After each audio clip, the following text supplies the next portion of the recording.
ice has dropped on a new edition of Soccer Down here. It's a manic Monday. We got referees and I guess umpires for some reason to talk about on the Soccer Down Here show this morning. It'll happen. I know. People are riled up. Tommy has been attacked in the Twitch pitch already, being a Phillies fan. So things are already getting ugly on the Twitch pitch on a manic Monday. No good there. Lots of stuff to get into. We got Champions Leagues back. We got travel problems for Alo Alenze. We'll get into that here in just a minute. All kinds of things. I'm not sure how long we have Jarrett on the show. But Jarrett, I have been told to just mention the name Alec Bohm and give you 5 minutes to ramble. Go ahead. So, Jason, let me ask you. Was there a ruling, because we're going to cross the streams here. Sure. Has there been a punishment or a ruling against the referee who generously awarded a penalty to Racing over the weekend? Allegedly, yes. Allegedly, he will not be working anytime soon. Okay, cool. Argentine soccer and FIFA have better oversight than Major League umpires then.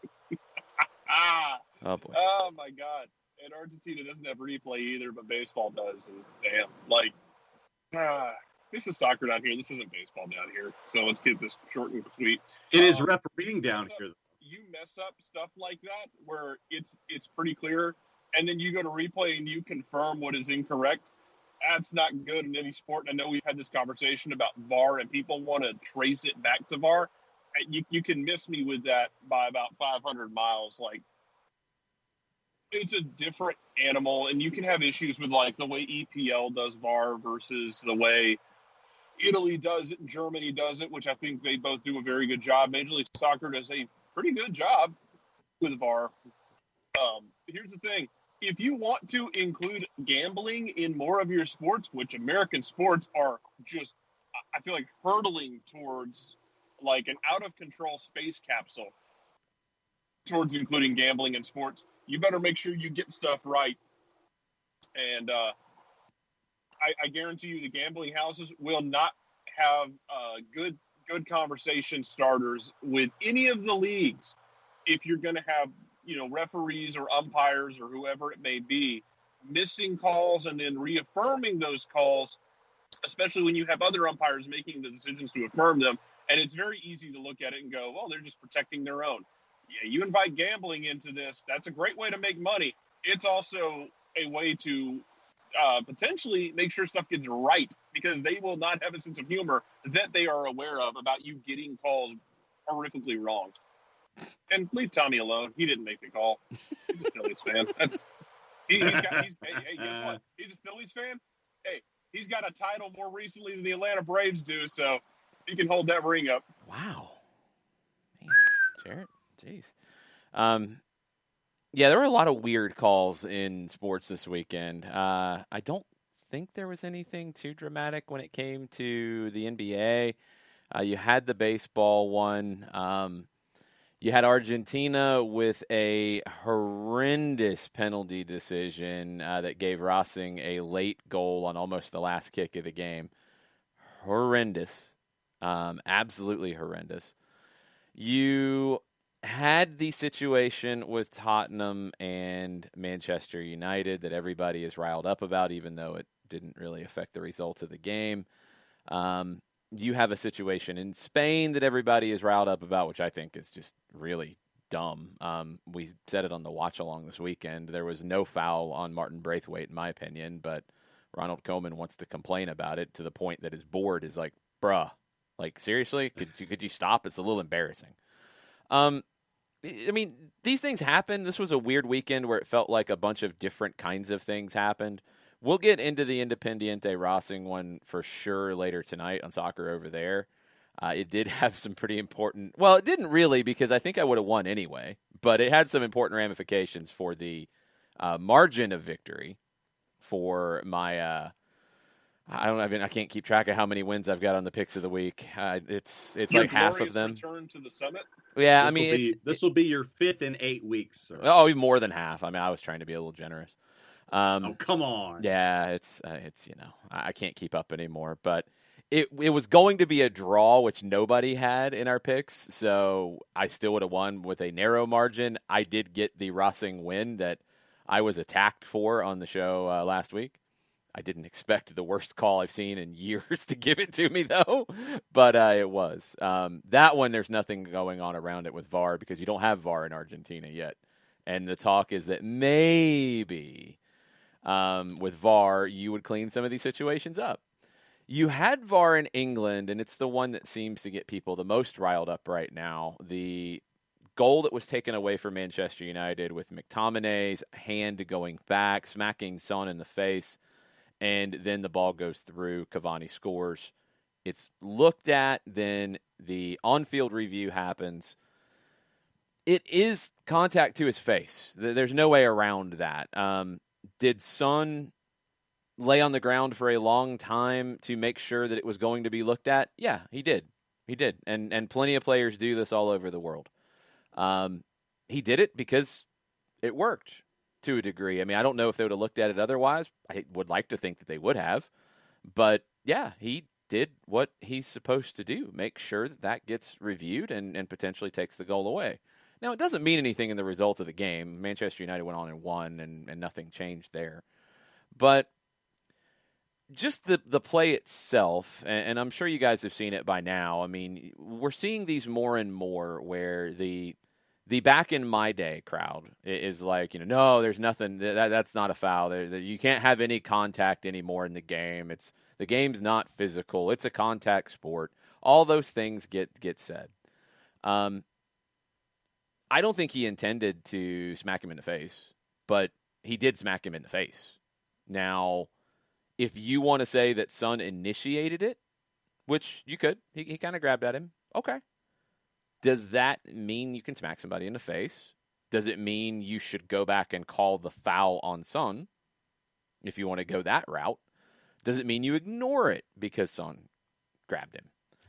It's tough for a referee here because when you bring VAR into it, and VAR is there to fix things and clean things up, and you look at that and run a play, you might not see anything about it, you might not worry about it.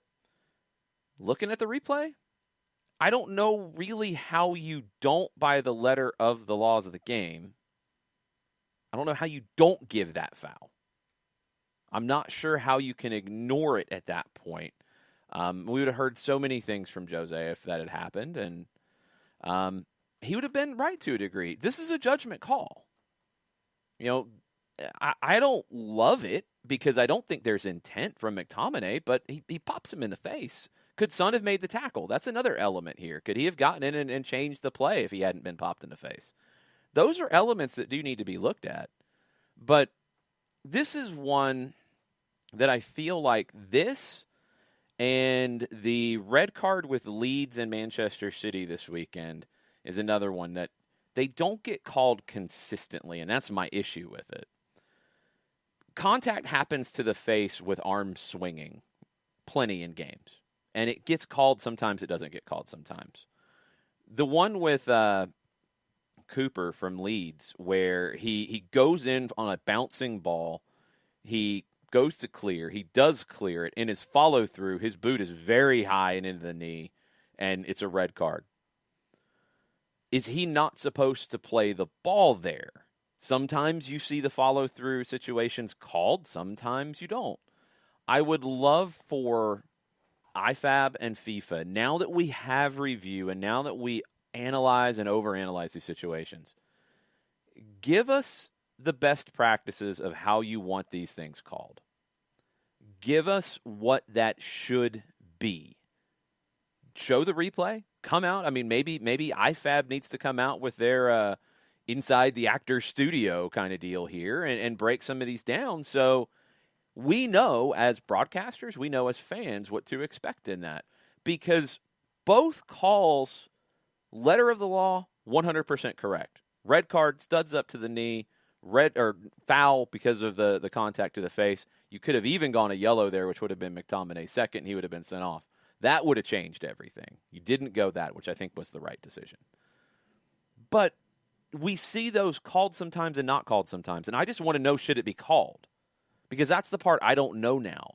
You read the laws of the game, yeah, they can be called. Neither one was invented by the referee, but should they be called? Should Cooper have been sent off for a clearance? Should McTominay have been ruled against here with a foul for a swing back and catching somebody in the face? Should that have been the situation? Alex Bassine is yelling. Alex, you had a win this weekend. You don't need to be yelling this morning. Come on, Alex. You don't need to be sorry, Alex. No, he's not sorry. He's definitely not sorry. Sorry. Or the foot to the face in the box in Burnley versus Newcastle. Yeah. Please give us some clarifications here, because some of these are very, very difficult. Jason Nix is yelling about this. That's a foul anywhere else on the field with the Burnley-Newcastle situation. That is what I want more than anything. The idea, let's get rid of VAR. VAR ruins the game. Well, that eliminates all the things that VAR's done to correct calls that went against, that were wrongly ruled on. So I disagree with that. VAR needs to be used better. VAR with offside, we've talked about that a million times. You know how we feel about that. You got to change the offside law to what? You got to do some testing.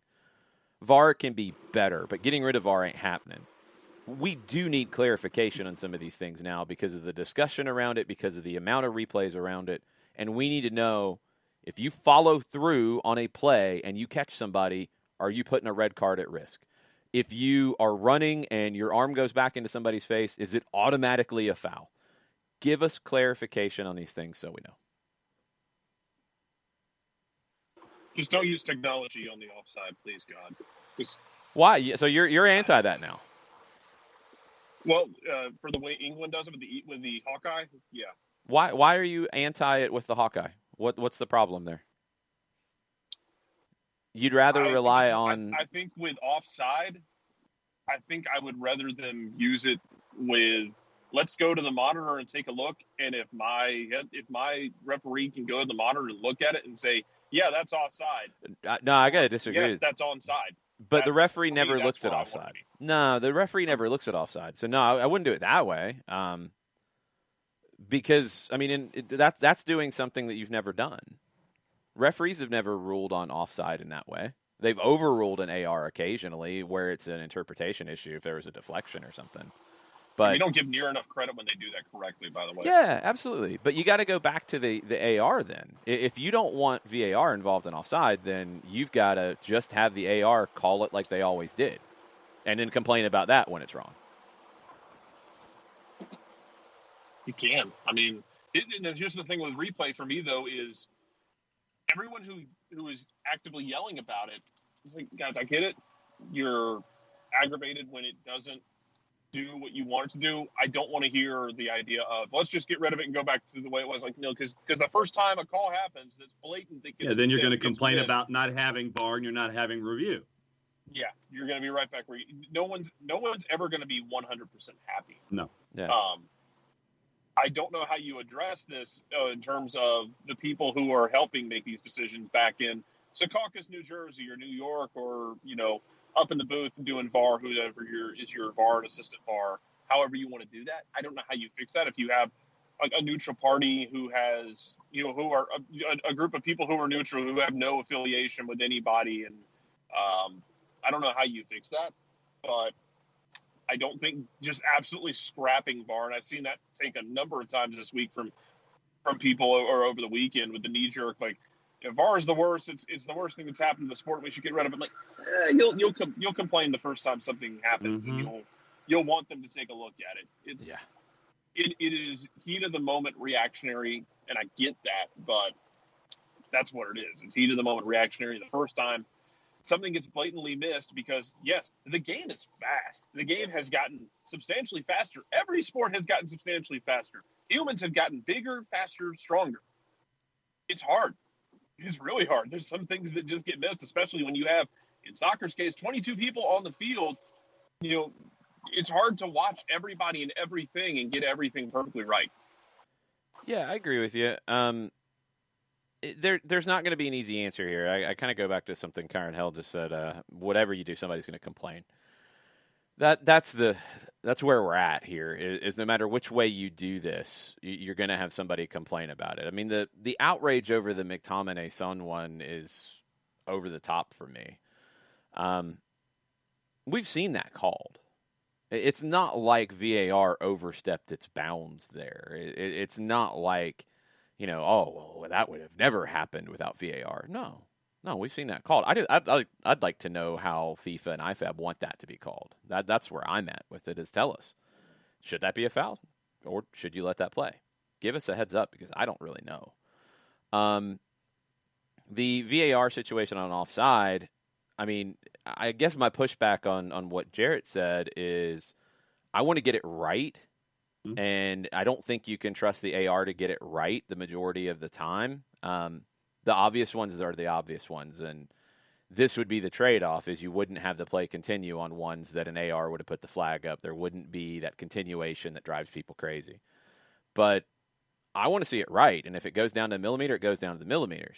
And if you have Hawkeye who can do that, then fine. You have that. That's going to be more accurate. But I think what we're learning is people really bought into the idea of the advantage goes to the attacking player, which gave you more than what the laws of the game said when it's actually done that way.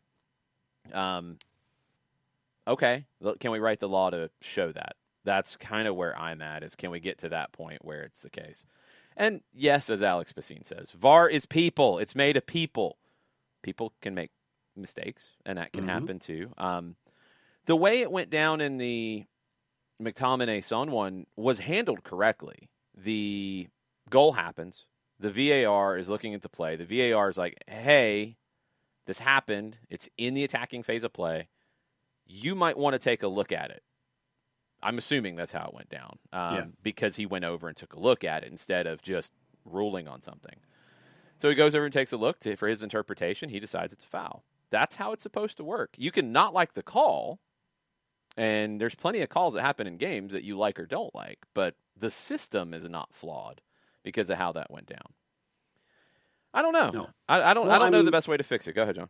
No, just all the procedures, I think, were followed correctly. The path was the correct path here with the McTominay incident, where, all right, you let the play go through, end result, referee, it's like, you might want to go take a look at this. You look at it, you go back, you see the foul, the letter of the law is applied, goals wiped out. And so I think that the procedure was followed correctly here. There was an incident, I want to say later in the match, involving Pogba and an elbow to Aurier that wasn't addressed. That should have been a red.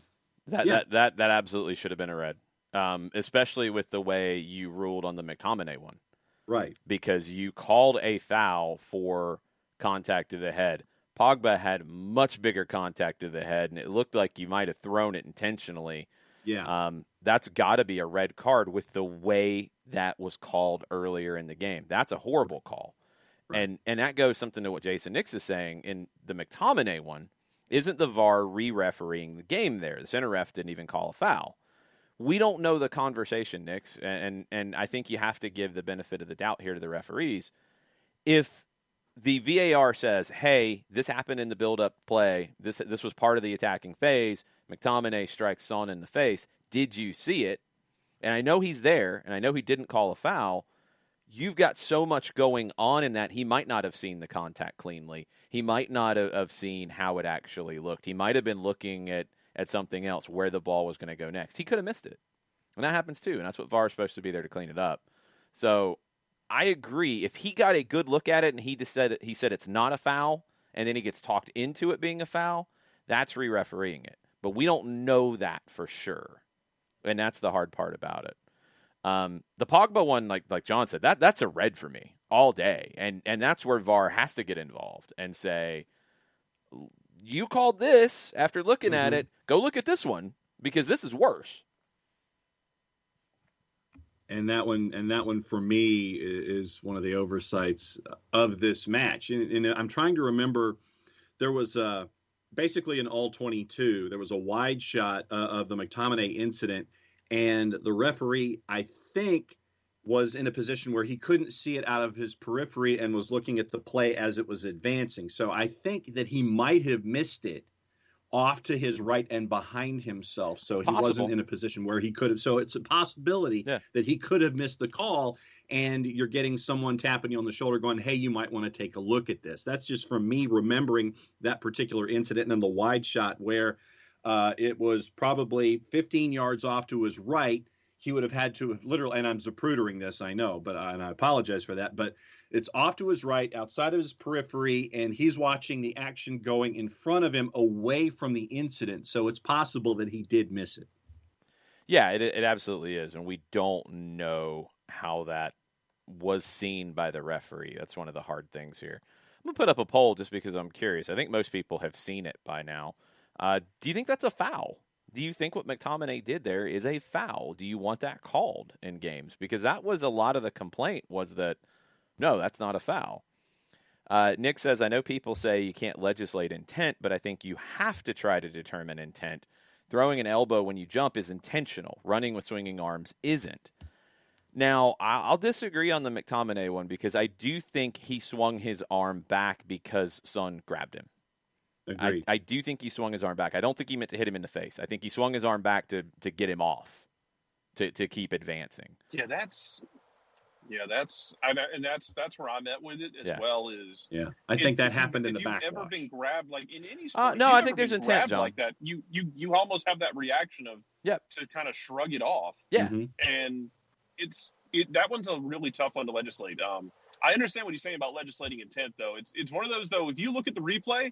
And if it's like Gareth Bale in the World Cup qualifiers, when this became a Gareth Bale appreciation show, where he lines the dude up, gives him the okey doke one arm, and then hits him with the other one like that, I can legislate intent on that one. That one's pretty easy. But if you're running, if someone grabs your arm and you just kind of like, knee jerk sling it, then I can understand like that is much harder to legislate intent. I agree. Yeah, because I don't think the intent was to pop him in the face, but I do think the intent was to swing his arm back. And when you commit to an action, as we see in tackles all the time, like I don't think Brad Gazan's intent was to trip the player, but he went to ground and he tripped the player, and there you go. We had that a couple of years ago with Greg Garza. He slid in. Yeah. Greg Garza got a red over card the a couple ball of years ago where he hits the ball, his cleat bounces off the ball and goes up into the guy's leg. Not trying to actually hurt a guy, but happens. Yeah, these things are tricky. Refereeing's hard is basically where we're at, and there's a lot of incidents from the weekend that show it. I hope that we can start to get some clarification on things going forward. I hope that VAR can continue to get cleaned up. I do think the offside law needs to get updated, and if it's Arsene Wenger's idea for how to do this, if it's something else, we need to see more on these fronts. Because we talk about this stuff too much. We do. And it's because it's the driving conversation. I mean, it's all anybody's talked about is the McTominay one. And then the things it leads to are incredibly stupid and ridiculous, as we have talked about many, many times. Son has been racially abused on social media because of all of this. And there's just it's so maddening that that's even becoming part of this conversation. Son did in the game what any player would do in that. Make sure the referee makes the call. Make sure the ref makes the call. We did get a 2/3 yes vote on the McTominay situation being a foul.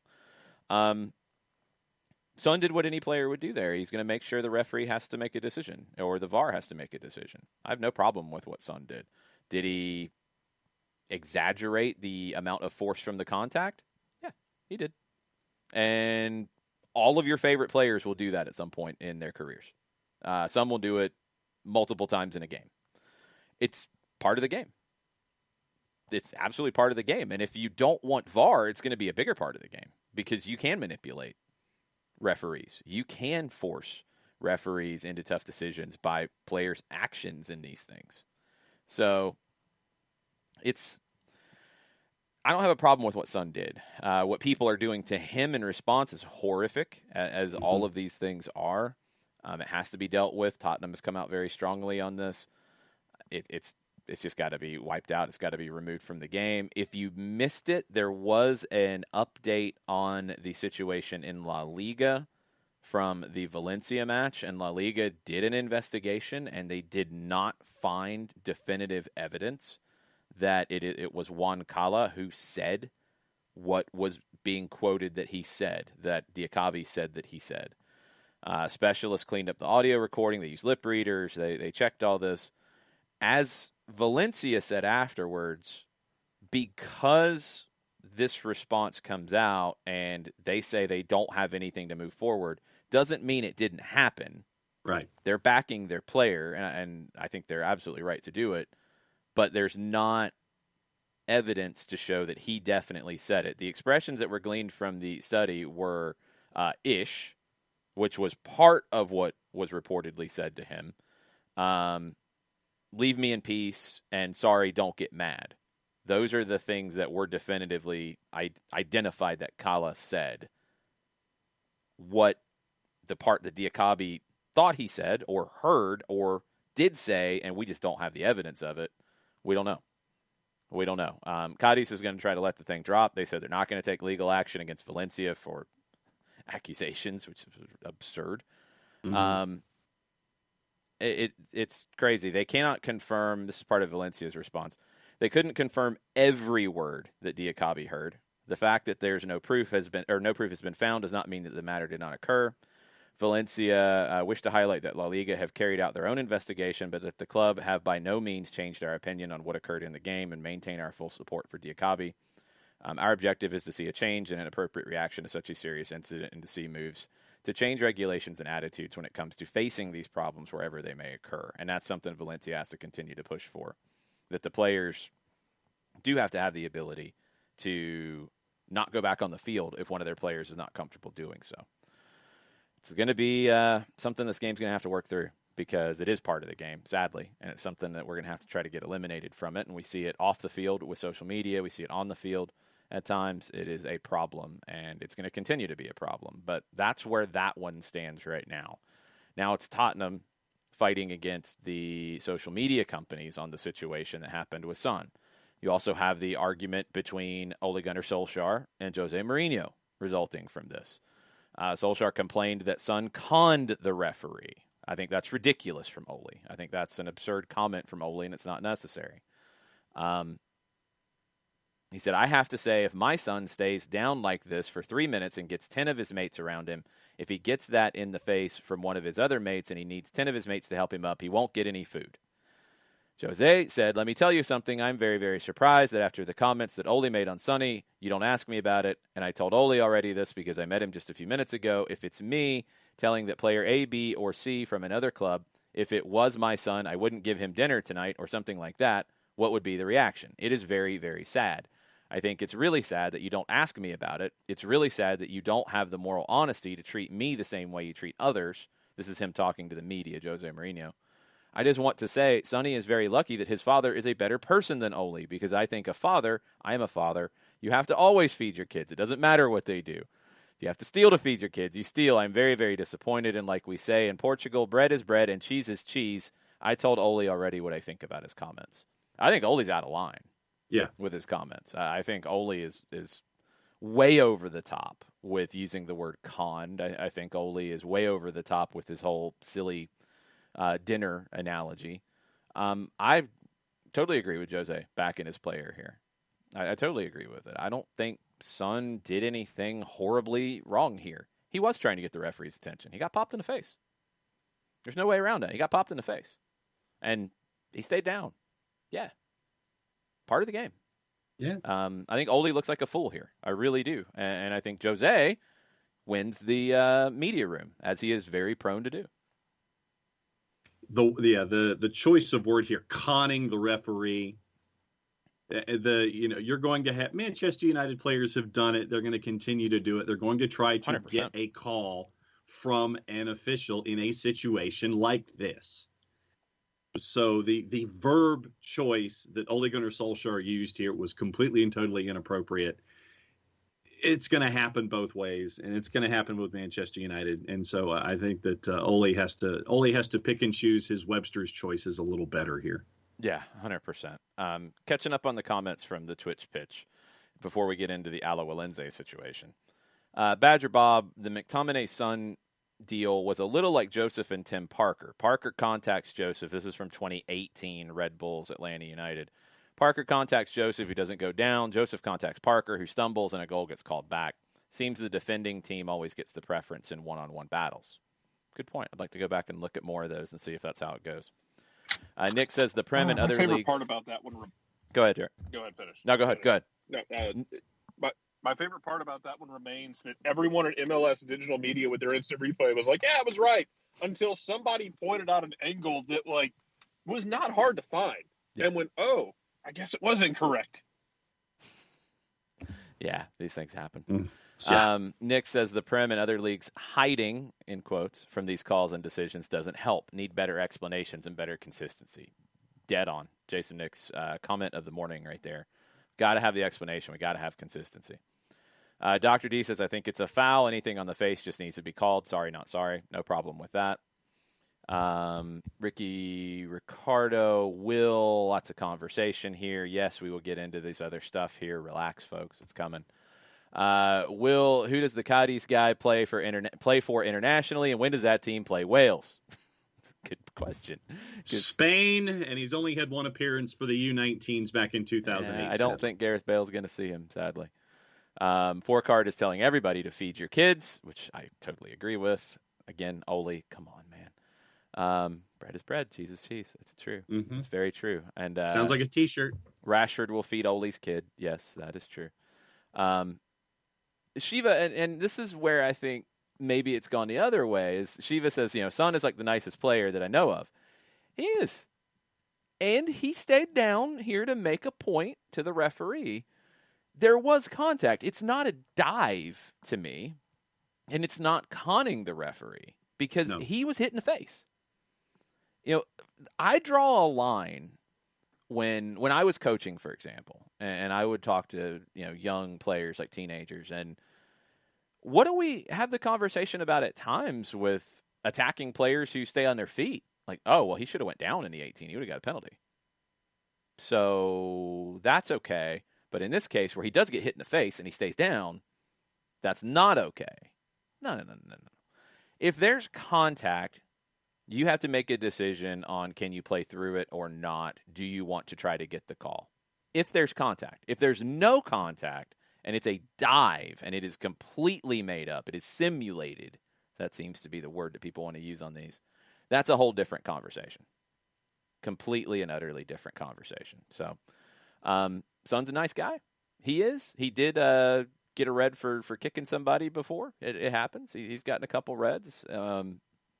He stayed down to make sure the referee made a decision here. There's nothing wrong with that. I have no problem with it. Okay. All kinds of other things to get to, and we're going to start with CONCACAF Champions League now. Alajuelense has issues. I think at least somewhat down to their own making, but we don't have that for sure. It's been reported multiple places that they are going to be missing quite a few people tomorrow night in Kennesaw.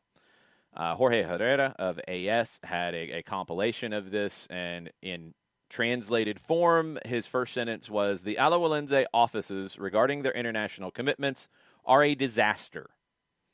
Remember, you had 5 players that had visa issues that had nothing to do with this issue. Allegedly, that is all sorted out, except one of them is now in this new issue with visas. The club issued a statement yesterday saying that 5 players were not going to be available to play in the second leg because of the U.S. entry rules around COVID. And the reason why they're not able to enter the country.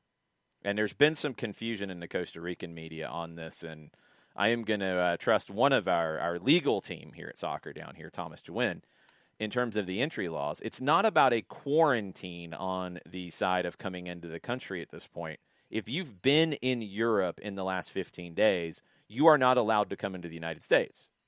Well, players who played for Costa Rica for their national team in Europe, and one, Alex Lopez, who played for Honduras in Europe, are in that 15-day window. They can't come into the United States. Now, there's a lot of blame to go around here because Alajuelense either knew about this and hadn't mentioned it until 2 days before the game, or they maybe found out about it because they weren't doing all of their proper things, although allegedly there was a visa issue with other players and they were dealing with that. So wouldn't they have been informed about the visas for these 5 players not being allowed? I would think so. You get into a lot of situations with why was a 35-year-old Brian Ruiz being called up for a Costa Rica game in Europe that would take him out of a CONCACAF game in Atlanta a few days later? You can't deny the call up. I do think that's changed in somewhat recent years about friendlies. You can't deny. Normally you see federations, and in this case it's the Costa Rican Federation and a Costa Rican club, work through these situations with friendlies and not mandating them and all of that. Did Alajuelense ask? Like, that's the one thing I don't know. Like, the Honduran one, okay, maybe you don't have any clout there and you can't say anything about Alex. But if you go to your federation and you say, hey, guys, look, I know we're playing these really important friendlies against Bosnia and Herzegovina and Mexico in Europe, and you're calling up our players. And, I know they're really important friendlies. Big deal in these friendlies. Yeah. And I know you've never seen 35-year-old Brian Ruiz ever play for the national team, and you need to see him because you might need him in a game this summer. He might be critical. You've never seen him. Oh, wait, yeah, you have a lot. The backup, it's ridiculous. So did Alajuelense even ask for these guys to not be called up? We don't know. I think Alajuelense, there's a bit of a disaster in the office here on the administrative side because there was already an issue and now you got another issue. Saprissa is going to be missing Kendall Waston for the same reason. So it's not just an Alajuelense issue, but it's a problem. CONCACAF needed to be involved in this from the jump, in my opinion. CONMEBOL, one of the conversations when Copa Libertadores came back last year, when World Cup qualifiers came back last year, was that they would work with the national governments and their entry laws about teams bringing their teams into the country to play and basically being bubbled. They would land, they would go straight to the hotel, they would stay in the hotel, they would go to the stadium, all on approved vehicles. They would get back on a plane, and they would go home. There would not be interaction in the community. Did CONCACAF have any of these conversations to try to help some of the smaller federations in dealing with these things? It sounds like they haven't. CONCACAF should have worked with governments to sort that out, and in cases where they couldn't, then they should have, at the beginning of the competition, looked at these possibilities. This game was booked back in beginning of February, right? That's when the draw was, like the first week of February. I don't think the U.S. law or rules or regulations has changed since then. I could be wrong on that. I'm going to put my hand up and make sure that I could be wrong on that. I don't think it's changed. I would have thought, if anything, it would have loosened rather than gotten tighter over that period of time, but could be wrong. So they knew this was an issue for their players from day one. They should have known anyway. They knew when these players were called up for national team duty that it would affect them being available for this game because of the window. They didn't say anything until 2 days before the game. Alajuelense's got fault here. CONCACAF's got fault here. I think that's the main ones.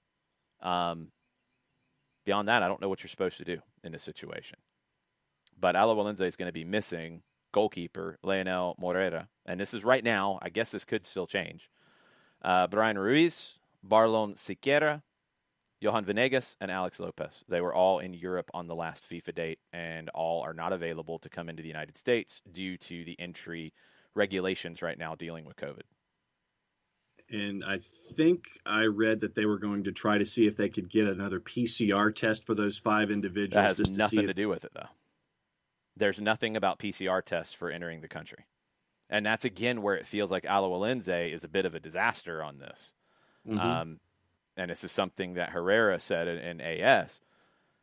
In search of being able to solve it another way, The franchise decided to carry out an additional PCR test of the mentioned players to demonstrate that they do not suffer any symptoms of coronavirus and thus do not have to carry out this additional quarantine to come from Europe. There is some conversation out of media in Costa Rica, and this one from AS and their American affiliate in Spanish language, that if you are inside of the 15-day period and you're coming from Europe, you have to do a mandatory 14-day quarantine to come into the country. I've not seen that elsewhere. That has not been the case in other things I've read. It's been they can't come in. It's not you can come in and they have to do this. It's no, you can't come in, period. So this additional PCR test has nothing to do with it. That, again, shows, I think, the disaster element of you're trying to make something up that has nothing to do with the regulations. Right. But no, to your point in the analysis of this, CONCACAF to me is at fault. Alajuelense is at fault. Communication, once again, which seems to be a theme here this morning. The lack of communication and understanding what needs to be done so you can have the squad that you want in CONCACAF Champions League. There's a communication breakdown here and thinking that something is happening or that something should happen and a path to make it happen, and it's not. And it's created this issue for both Saprissa and for Alajuelense. Thomas Jawin in the Twitch Pitch has posted the proclamation that was dated January 25th, which was before the draw for CONCACAF. So this was on the books before that. It's from whitehouse.gov. Proclamation on the suspension of entry as immigrants and non-immigrants of certain additional persons who pose a risk of transmitting coronavirus disease. And there's a lot of words here. So check it out. Thomas, if you have isolated the very specific elements of it, please give me a heads up, put it in the Twitch Pitch, and we'll get to that so we can drill down on it. It is different for citizens, for people who are permanent residents of the United States, green cards, than non-citizens and non-permanent residents. There is a differentiation between those two, and that's another thing where it can get complicated. As Jawin says, the travel ban from Europe, Brazil, and South Africa does not apply to several groups of people, including U.S. citizens, permanent residents, and their immediate family. Burns says something doesn't compute here. So all the Europeans who just played in the Masters weren't allowed to enter the U.S., or they went to Mexico for 2 weeks first. I don't know. Those questions have come up. There was, I think, a report that Olympia, the team from Honduras, had went to Miami for a training camp or training few days before going to Mexico City, where they play Club America this week in the second leg. And people were asking the questions, well, what about their players who came from Europe? Because they had some players that were coming from Europe, and how were they allowed to come in this situation? And I don't know. The Masters one might be something worth looking at, because that is a little confusing. I agree with Byrne. There's a major issue with CONCACAF staying on top of the rules. Coco says, CONCACAF not being proactive. Color me shocked. And I know where golf is concerned. I know that some of the players, and this is not for every foreign-born player or one that plays European tours or other tours, I know that there were opportunities for these players to come and play in PGA Tour events that led up to the Masters. You're getting into country ahead of time, playing a couple of events, or not playing events and just playing Augusta National or what have you to get acclimated in that time frame before the tournament. So there are opportunities for golfers to come in country and quarantine before playing at Augusta National. Yeah, if they needed to quarantine, that's one element of it that, and Thomas, since you have been the one really digging into this proclamation, correct me on, I don't think the proclamation has anything to do about a quarantine period, but as Burns suggested, could they have gone in through Mexico or gone in through somewhere else? And if they went from Europe to Mexico, stayed the 15-day period before they could come into this country, and then come in, is that okay? I'm assuming it is. It's not about coming in and quarantining. According to what I've read from the proclamation, it is if you're if you've been in Europe in the last 15 days, you can't come in. So then you have to get out of Europe or Brazil or South Africa, spend 15 days somewhere else, which is essentially your quarantine. Then you can come in. You can't come in and quarantine here, is the way that I read the proclamation, and the way that I think Thomas read it as well last night when we were trying to sort through it. Walchara with a point. If I'm reading this right, does that mean that Rossetto is stuck in Brazil? Possibly. There's a couple elements here that could change that if he goes through another country. That could be one of the reasons this has been very tricky and hard to deal with. Also, did he go to Brazil to get his green card? And if he has a green card and it is awarded to him and he gets it done and he has it, then he is in a different category and he does not have to wait the 15 days. The 15 days is for non-residents, non-citizens. If Rossetto has a green card, he becomes a permanent resident and then is in a different category to come into the country. That's where it gets complicated. So we don't know exactly if Matheus Rossetto was in Brazil to get his green card. We do know that other players have been in South America to get their green cards. Raul Ruiz-Diaz, for example, Andy Polo from Portland Timbers. We do know these things have happened. Was Rossetto there? I mean, it is a very strong possibility. So this is where you're at. Thomas says, going back to Burns' thing about the Masters, they either spent 2 weeks in another country first, or they were in the U.S. prior to the proclamation in January. Not sure. And it would be player by player. It just would depend on it. So this is all kinds of complicated. I don't know exactly how you deal with this otherwise. I do think CONCACAF wasn't proactive enough, and I do think that's a problem. Yeah. There is a national interest exception, Thomas points out, and this is from the travel.state.gov, the U.S. Department of State, Bureau of Consular Affairs. There is national interest exceptions for certain travelers from the Schengen area, United Kingdom, and Ireland. Okay, that wouldn't help Alajuelense, so it wouldn't apply there. So let's not confuse it with maybe maybe golfers who came from England, for example. Let's leave that to the side. But that is part of this. Shiva says, so how are we going to manage this when our players are called up? Hopefully by then you will be in a different situation with this, hopefully. Otherwise, you're going to have to figure it out. And this was the question I had when this came up about could you deny the call-ups if you're Alajuelense because of this. And that's where, and I know, again, I'm being a stickler for language here, and I know it drives people crazy. But I think it's very important in this. The FIFA statutes about clubs being able to deny a call-up if there's a quarantine on either side of arriving to play a game, so they'd have to leave earlier, or coming back to their club and they'd have to quarantine coming back in, that doesn't exactly apply here.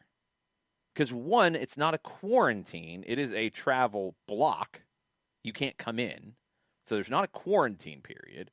And two, it's not going to international duty or coming back. It's then after the international duty, after you've come back, going into another country, playing a competitive match. So it doesn't really apply. But could Alajuelense have fought that and took it to CAS and really fought it, because it's a fight worth having in this situation? If they can't deny the call-up because it's during an international window, but it's going to cost them players for international competition. Yeah, they should have filed an appeal on it. That's why I don't think they were really on top of the ball here in getting this done, because they didn't say anything about this. Right. I would have been screaming about it. No doubt. I would have been demanding that FIFA include this in that statute so I could deny those call-ups. But also, I would have been talking to my own federation. It's like, not, guys. Yeah, I mean, the Alex Lopez one, okay, if you get stuck there, I understand that. But it's your own federation. They don't need to see Brian Ruiz, for example. Mm-mm. And maybe you do have to come up with some compromises. And they want to see this. They want to see Sequeira, for example, because he's younger and he's starting to break through. Maybe you have to just, take the L on that one. I don't know. But there was no conversation about this in Costa Rican media leading up to yesterday's announcement. I don't think Alawalinze was properly prepared for it. I really don't. I don't think CONCACAF was properly prepared for it. I think there's a bunch of elements here, and it stinks because it's going to be a huge talking point, and Alawalinze is not going to be at full strength, and that's not good for the competition.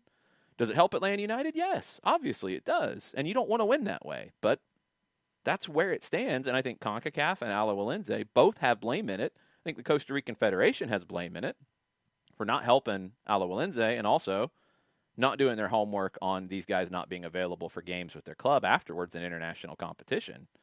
There's a lot of blame to go around here, and it stinks. It just stinks. Yeah, Tafka on Twitter this morning, the USMNT struggled with the, quote, only one-match call-ups, end quote, due to border issues. Costa Rica could easily have done the same and recalled certain players after the Bosnia match. No, they could not have recalled players. That's something that has to be understood. I was wrong on that too, and I don't know when it changed. I had always been under the impression that friendlies you could deny call-ups. If it's during an international window, if it's a non-international window, yes, you can. Like some of the games the U.S. played in Florida during the end of 2020, clubs could have denied call-ups to those because it wasn't during an international window. This is during an international window. According to the FIFA statutes on that, you cannot deny the call-up. Now, you can talk to the federation. You can talk to the coaching staff. You can beg. You can ask. You can try. You can't deny it. And there were different things at play with the U.S. situations because things changed in the run of it about being able to not quarantine coming back from England. Because that's what the German teams were struggling with, and the French teams especially, were if you went to England and you came back into their country to rejoin your club team, you were going to have to quarantine. So they could have said no according to the FIFA statute. This doesn't fall under the FIFA statute, and no, Alawalinze could not have denied the call-up. There is no way for them to have been able to do that. The rest of the point from Tafka says they would have been permitted into the U.S. had they done so. And the second match was Mexico. You'd have played them plenty. So that was the end of Tafka's point. But you couldn't deny it. That's the problem. Because that was what I thought too. But you can't. You can't deny it. So you're stuck. That's why they should have fought this with FIFA if they actually knew about it. And that's the part that I'm not 100% convinced of. Let's see. I was going to see what else was going on the Twitters quickly before we get to the top of the hour. Hold on. I'll clean up a couple more things from the Twitch pitch. Wow, Chara, I don't think there's a narrative here. If you want to go ahead and run with it, I mean, run it down the train tracks, have fun with it. So in order to sort out a green card / personal matter has led to Hosetu being stuck for a while. I don't know. All we know is it was a personal matter. A green card would qualify as a personal matter. That is speculation on my part. Could it be that? If it's that, then he has a different entry process back into the U.S. If it's not, then yeah, he's got to wait out time to come back in because he's not a permanent resident. He's not a citizen. So we don't know the situation there. I don't know.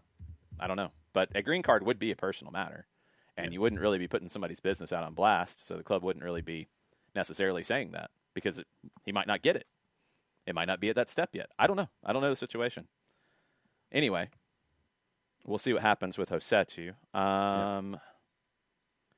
Perfect. Tommy says, if anyone could waive all the entry requirements for Euro players at the Masters, it'd be the people that run the Masters. True. Yes. Also, I trust Atlanta United's legal and front office to get anything done because, my God. Yes.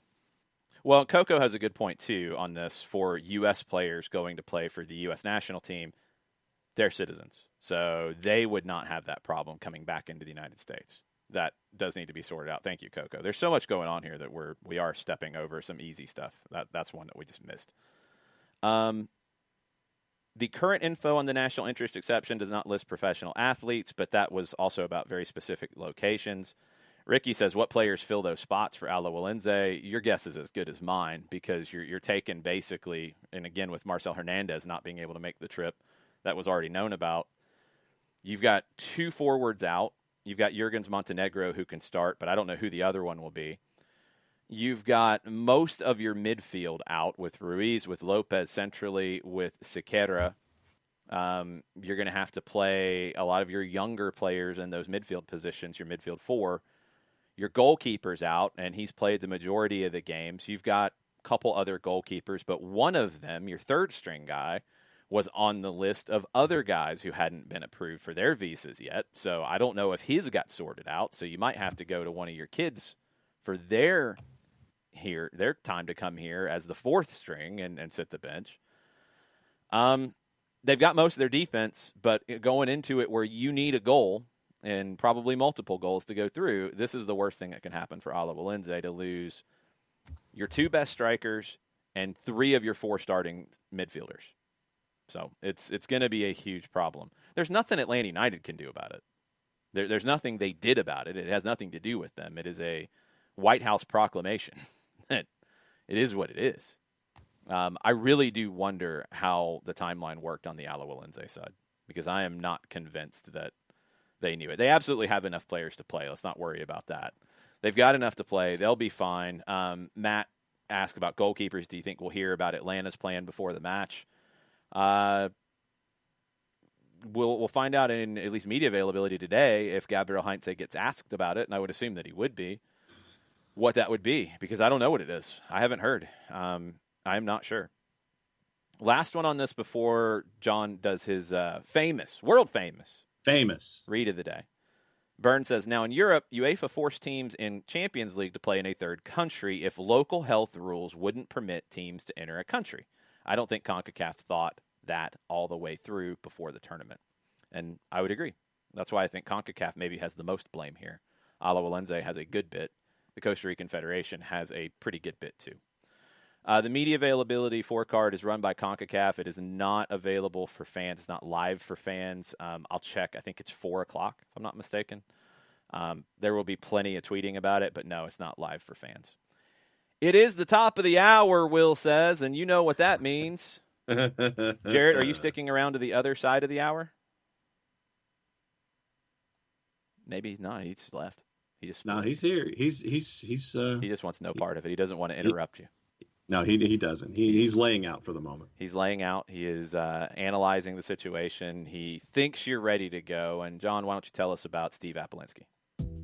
Apolinsky & Associates, LLC, proud supporters of everything soccer down here in the SDH network for wrongful death and serious injury matters. Only one place you need to go, and it's Apolinsky & Associates, LLC. 3 different ways of communication if you have questions for the firm. 1, shoot Steve an email directly, steve@aa-legal.com. 2, pick up the phone, give him a call, 404-377-9191. Get a free consultation that way. 3, the World Wide Web, large device or small. Type in aa-legal.com, aa-legal.com, the enter key, the return key, the arrow key, whatever advances you to the homepage. And you get to see everything going on with Apolinsky & Associates, LLC. And if you still have questions, after looking at tabs and looking at content, looking at topics that are available right there on the homepage, there's a pop-up window that pops up, because that's what pop-up windows do. They pop up 24/7, 365 and a quarter. Over 30 years of experience, over $40 million in judgments for clients in 2 time zones in Georgia and Alabama. Recognized as Legal Elite by Georgia Trend Magazine for being one of the top 100 firms in this here state of Georgia, and that is not the only accolade they have ever received. Those are also available for display at aa-legal.com. Once again, wrongful death, serious injury matters. If there's anything on your mind, you can check it out at Apolinsky & Associates, LLC. The website is aa-legal.com.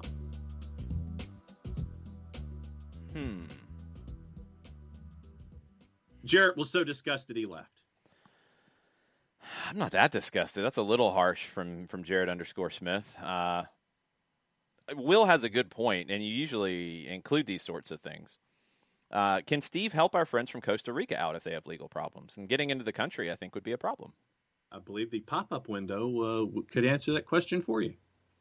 Oh, so you're just not even going to try to hazard a guess. You're just going to say, why don't you go do it yourself, Alajuelense? Hey, if it was an issue that you had and that CONCACAF wouldn't help you out, that you didn't want to try and investigate, I know there are a lot of different folks at fault. Well, come on. That's all I want to know is, did you try to sort it out? because Yeah. I'm not convinced that you did. I'm kind of thinking that you found out at the last minute, and now you're trying to. And it was like an CYA. oblique. It was an oblique moment, and you're trying to fix it. Yeah. Thoughts on your read? So far, so good. Do they not have a fax machine? I need a fax number. It's a good question. That is a good question. Let me see if they have one. Wow, that was a really good read. It's a 10 from Matt Wagner. It's a 10 from Dawn. It's a 10 from 4Card. Dr. D wants the fax number, too. So Smooth, 9.5 from Ryan. Alec Boehm's distance from home plate out of 10 from Will. So that's not – it's pretty close to home plate, actually. So, I was going to say now. So Will did not give you a good score. No. Alex Bassine's going to mix it up. He's being edgy. He gives you a 10. There you go. He is being edgy. An 8 out of 10 because J-Dub is driving to get his second shot, so he's excited. Yes. Jason Nix is arguing now about the whole 364 and a quarter thing. It'd be 365 and a quarter. 5 and a quarter, first off. But yeah, first off. And Ricky said 364 and a quarter. Jason Nix says, no, but I reject this narrative. A year is based on our calendar, so it's 365, period. Okay. That's true. 7 out of 10 from Coco. Clear pronunciation on the email address, web address, and phone number. Professional performance with no big rabbit trails. Good. Best read in a while, according to Joe, 9.2. That's what happens on a Monday. -1 for the spelling fiasco. -1, no thanks to Chris H. How is it a fiasco if it was correct? I don't know. Sean Vergara says it was a fiasco. -1 for accolades nonsense. -1 long but meh. It wasn't on the long scale, Sean. It was maybe a couple seconds longer than the average. It was just a little bit long. Sean, the East German judge, gives you a 4.5678. Of course you do. Yes. 9.95, pro read, stable and smooth. You earned an 8 from Ricky, a 9 off the good energy, a 9. Rak Shikari, who is new to the Twitch pitch, thanks for joining us. 1999 called and wants your fax machine back. Yeah, probably so. The only thing that I can anticipate or suggest with the fax machine is if you dial the number, no one picks up, and in the answering machine message, it gives you the option of, hitting like pound or star to send a fax, and you do it that way. Because there is no independent fax machine number for Apolinski and Associates. Oh, no. But they are involved on the My Injury Lawyer app, available for download at iTunes and Android. Okay. I had to fax something like a couple of years ago, and I was completely baffled by the process. And I had a fax machine in college when I was running the Atlanta Ruckus from my college apartment in Athens. I had a fax machine, and people are like, why are you a college student with a fax machine? And I didn't really have a good answer. Well, I'll tell you. Yeah, well, the USL office has to send me things in the morning when they're very angry with the owner of the team for not doing things he's supposed to do. Yeah. It's like, excuse me, could you pay a bill, please, sir? Yeah, could you, sign the franchise agreement? Oh, you don't want to? Okay, we're going to take your team away. That's a whole other story. 8 out of 10 from Perfect Tommy, 8.75 out of Spokane, Washington from ATL UTD1, an 8.8, Spokane. A 9.4. Burns said it was very good. A 9 out of Tomorrow is Game Day from South Georgia on the scale. See, there's that South Georgia scale. It's a weird scale. Mr. Fantastic gives you a 10. Thomas Chewin says, if they don't have a fax machine, I'll bet there's one at a salon 8 miles away. That would be 100% accurate. True. Okay. Or just use, carrier pigeon, perhaps. Sure. Thomas, and that's what I ended up doing. Thomas had to send 2 faxes last year, used a fancy computer-based fax substitute. Yeah, I did that. Tommy uses the fax machine regularly every week, mostly stuff with credit card numbers, social security numbers, et cetera, et cetera. So, okay. I'm glad to know that some people are still using fax machines because I have not been. MLS has come out with their hashtag emojis for 2021. And hashtag emoji. The Atlanta one is different. The emoji is different. And what voice was that, by the way? That was the intense anticipation of a serious event. See, there you go. That's what you should have led into it with. No, because the emoji is different. It's not bad. I mean, it's a spike for the Atlanta United one. For some of them, it is their logo. Austin FC doesn't have a hashtag emoji in English. They have one. It's just Austin FC. They don't have like a saying like Unite and Conquer. CFFC, Chicago Fire Football Club, and the Chicago Fire logo. Rapids 96 is Colorado's, and they use like the alternative logo. Crew 96 is Columbus's, and they use the state of Ohio with a black dot for Columbus. DCU for DC United, very original. FC Cincy with the lion from their logo. DTID, Dallas Till I Die, and the FC Dallas logo. Hold It Down for Houston with the horns in orange. Okay. LAFC for LAFC. I know that's crazy. That's wild. Yeah, really? That's a shocker. LA Galaxy for LA Galaxy. Again, super original out of the Los Angeles teams. Inter Miami CF. They didn't put Inter. Settle down, Italians. The full thing. They said Inter Miami CF, and they've got the herons in there from the logo. Not the flamingos, because they're not flamingos. They're not ibises. They are herons, according to Inter Miami CF. MNUFC for Minnesota, and it's the logo. CFMTL for Club de Foot Montreal, and it's the logo. Everyone capital N for Nashville, and it is the N part with the sound waves on the sides. It's a little unique. NE Revs and the logo for New England. NYCFC for NYCFC. They did use an alternate logo, at least, so props to them for that. RBNY for New York Red Bulls, because they're Red Bull New York in some people's minds, and the Red Bull logo. No New Jersey in that, by the way. Hashtag Orlando City for Orlando City, and it's the logo. Okay. Hashtag Dupe for Philadelphia. Yes. And it is, it's kind of small, and it's kind of hard to exactly tell what it is. I mean, I think it's the snake portion of the logo. It's a little small to have enough detail there. It's kind of strange. See, then you're going to need like a larger screen to see if it is something what you think it is, and you don't know if you're hoping that you're sending the right thing. Yeah, it's a little weird. Is it a lightning bolt? Is it a lightning bolt with a snake around it? I think maybe that's it. Wow, Chara, it's the lightning bolt with the snake kind of wrapped around it to go with the away kit. Because there's blue around it. It's not just the lightning bolt. I'm guessing it's the snake, as we're trying to interpret emojis here this morning. RCTID for Portland, Rose City Till I Die, the Timbers logo. RSL for RSL. Crazy. Quake 74 for the San Jose Earthquakes and the logo. Sounders for the Seattle Sounders. They're not even playing around with it. No, and the logo. Sounders. Sporting KC for Sporting Kansas City. TFC Live for Toronto, and they use an alternate version of the logo. That one's kind of dumb to me, because you use the hashtag for things other than live commentary on games. So that feels a little odd. VWFC for Vancouver. Now, most clubs have a Spanish language version as well. Not all, though. And, John, I'm going to have you try to figure this out, who doesn't have one. Okay. So, Somos Atlanta. The emoji part is the same for the English and Spanish. Verde for Austin, so they get creative on that one. And it's all caps, Verde, by the way. Verde!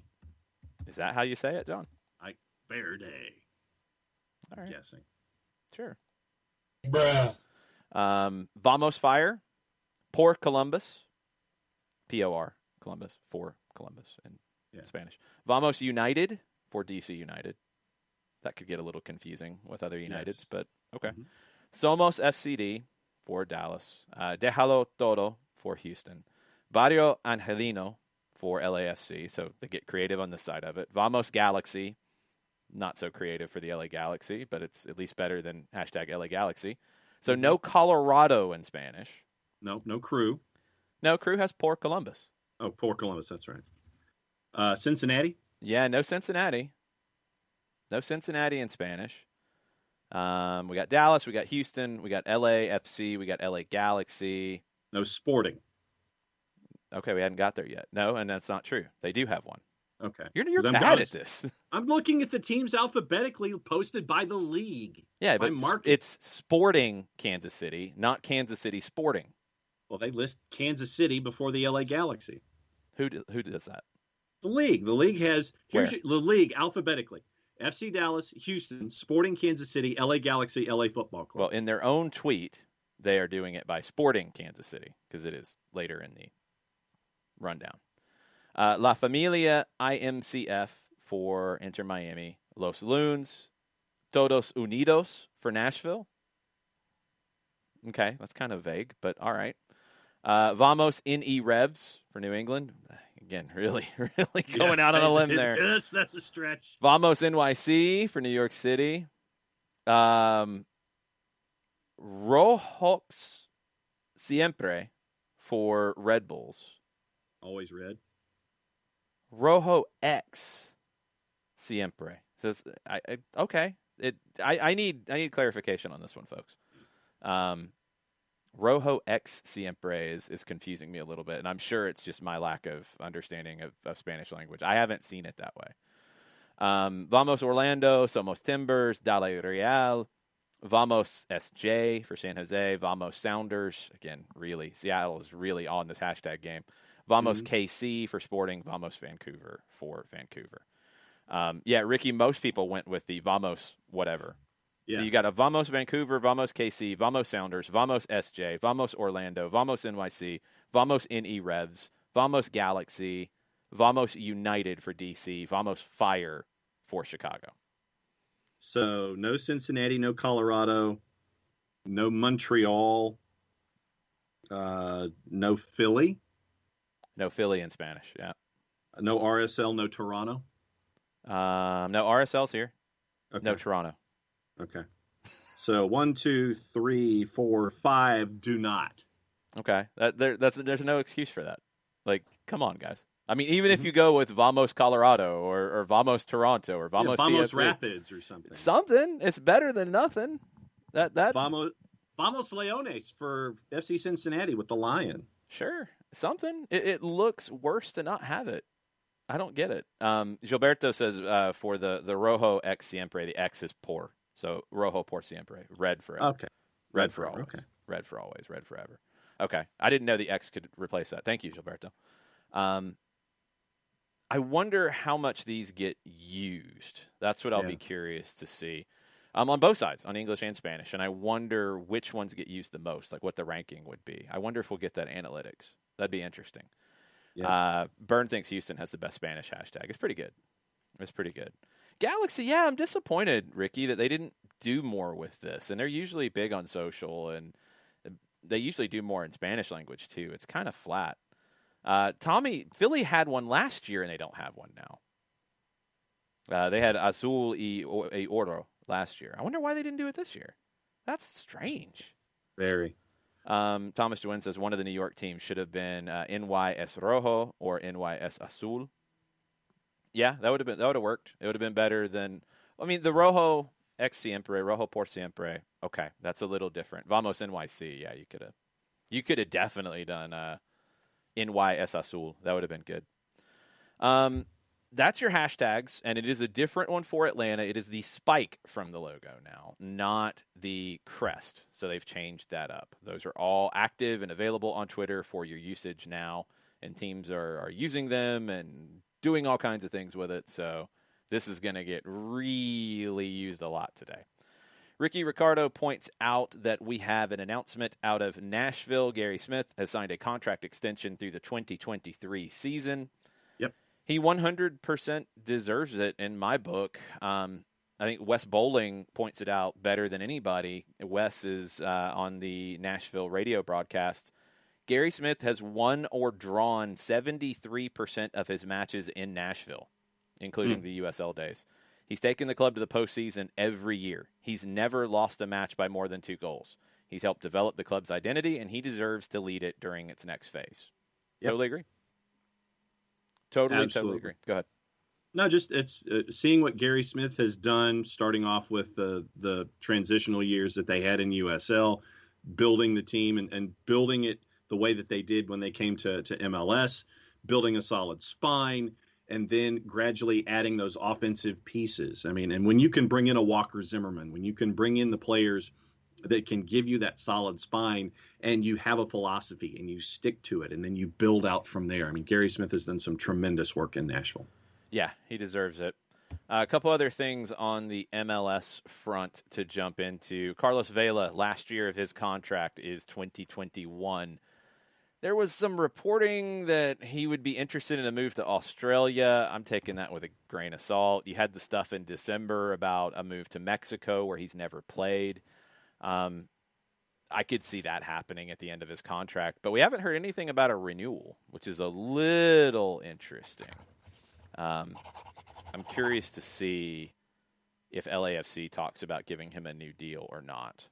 He's healthy coming into the season, and he's got a lot of expectations this year. Yeah. A lot, because LAFC, I think, really needs to prove their work. A supporter shield doesn't necessarily do that for me. I think they really need to at least be in MLS Cup. If they lose MLS Cup, okay. But I feel like they have to be there. If they don't, if they're not there, it's a failure. A couple reports out of Texas, and if you have not subscribed to the Striker Texas, highly recommended. A lot of great journalists covering Dallas, Austin, Houston, also covering the USL teams in Texas and just the rest of the game in Texas. John Arnold had an update on Dallas. They won the La Copita Tejas preseason tournament, perfect preseason record. He said that Andres Ricarte, who came in midway through last year, is looking really good as their number 10.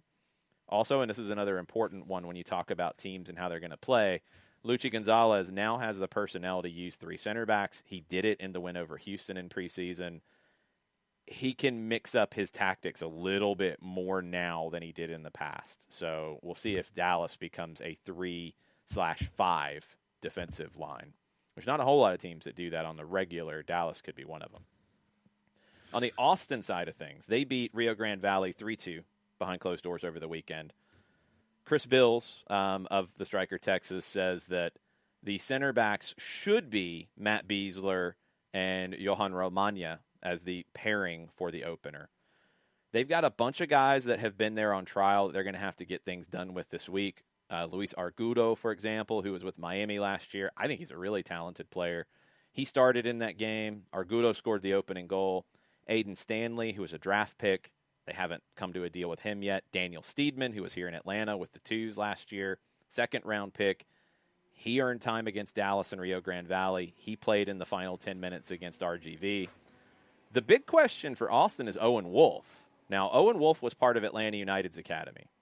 His brother is now on the Atlanta United roster, Tyler. His dad is the manager in Austin, Josh Wolff. Owen started on Sunday. He had the assist on Argudo's goal. He played on the right wing. Bill said he looked really, really good. Came on in the second half against Dallas earlier in the week. Didn't look out of his depth at all. He got bumped off the ball a little bit. He's a 16-year-old. He's playing against grown men. Chris asked the question, and I don't think there would be anything to this. Well, no, actually, I'm wrong. There would be in terms of have to get his homegrown rights. And I would believe that those would be with Atlanta because he spent over a year here last. I don't know if you would have to go back to Columbus, where he started in their academy before coming to Atlanta. Would Atlanta have had to get his homegrown rights? They didn't in Tyler Wolff's case. There was no trade to get his homegrown rights that was announced. So I'm assuming Atlanta would have the homegrown rights. And the reason why in this it's different is Owen Wolff, for one, there's no team for him to play on in Austin. The oldest academy team they have is U15. So he can't go into Austin's academy, earn the time a year in the academy before signing a homegrown deal. Can't do that. If they want to sign him, they've got to trade for his homegrown rights from Atlanta because he was here for over a year. So Atlanta might get a little something out of this if they're going to bring him in. It's a weird thing because they can't keep him otherwise. Right. They don't have an academy team for him to play on. So if they're going to sign him, they're going to have to do it. And I believe they'd have to give Atlanta something for his homegrown rights. Not a lot, but probably some Garber bucks, some allocation money. You go from there. Questions about Josh Bauer, and Ricky Ricardo asks it, did he ever get any kind of a deal? He has not as of yet. I don't know what kind of deal he will get. Center back now with Alan Franco's deal done with the first team, you've got a good bit of depth. My guess is he would be in line for an Atlanta United 2 deal. Yeah. And it would be up to him if he wants to take that. You know, it's at the very end of preseason, so I don't know if there's anywhere he could go slot in and join and get a contract. I think it would be an Atlanta United 2 deal. I think. Wowchara, I was talking about Owen Wolf, who is the 16-year-old who was from Atlanta United's academy, who is with Austin, where his dad's the manager right now. Atlanta would get something out of a deal, possibly, if they wanted to sign him. So that's what we have right now. Josh Bauer, I don't know. I think it's an Atlanta United 2 deal, if there's an update there. Any other questions? Yeah, Wildchart, it is confusing because he's an academy player who doesn't have an academy team to go to if he's going to join his dad out in Austin. So they'd have to sign him to a pro deal. Tyler Wolf came here, went to the academy, signed a homegrown deal because he was eligible before he went to join his father, which maybe that's one reason why he got signed to a homegrown deal last year. Don't know. But Owen, 16, a little bit younger, but he's played a lot in preseason for Austin, and the reports have been very high on him, so we'll have to wait and see. Austin has Sebastian Berhalter on loan from Columbus, yes. He's on loan. They don't have his permanent deal yet. I wouldn't be surprised if they signed him because, kind of as Ricky says, why not? You have the space to do it. You're not going to have any other homegrown signings come in anytime soon. I would assume he's 16. He probably would be comfortable being in the same place with his parents. So, you know, Tyler's a little bit older and was already established here. Owen, younger, go ahead and sign him to a homegrown deal. Go ahead and get it done. We'll just have to see how that looks down. Gets it done. Burned also brings up the points about the twos. They have to play Efrain Morales. They have George Campbell there or with the first team. And you got Bryce Washington, who they could sign to a homegrown deal at the end of the college season, which that decision is going to come up fairly quick. I think there's a time frame, if I remember correctly, when the draft conversation was going on.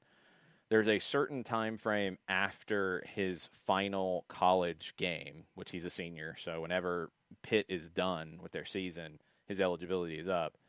There's a time frame where they have to make a decision on if they're going to sign him to a homegrown deal, or he would be draft eligible for next year, which is awkward, but it's just the nature of the 2020-2021 COVID college season. So that's my assumption is he would go into the draft for next year, since he was not part of it this year because he opted to play in the spring. A couple things on Twitter. Circling back to the Alawalense discussion real quick, Tafka wanted to button up his point. Yeah. He says his point was to work it out for first match only players like Adams, Sargent, etc. It doesn't have to be an all or nothing scenario for call-ups if Costa Rica had taken efforts to negotiate that.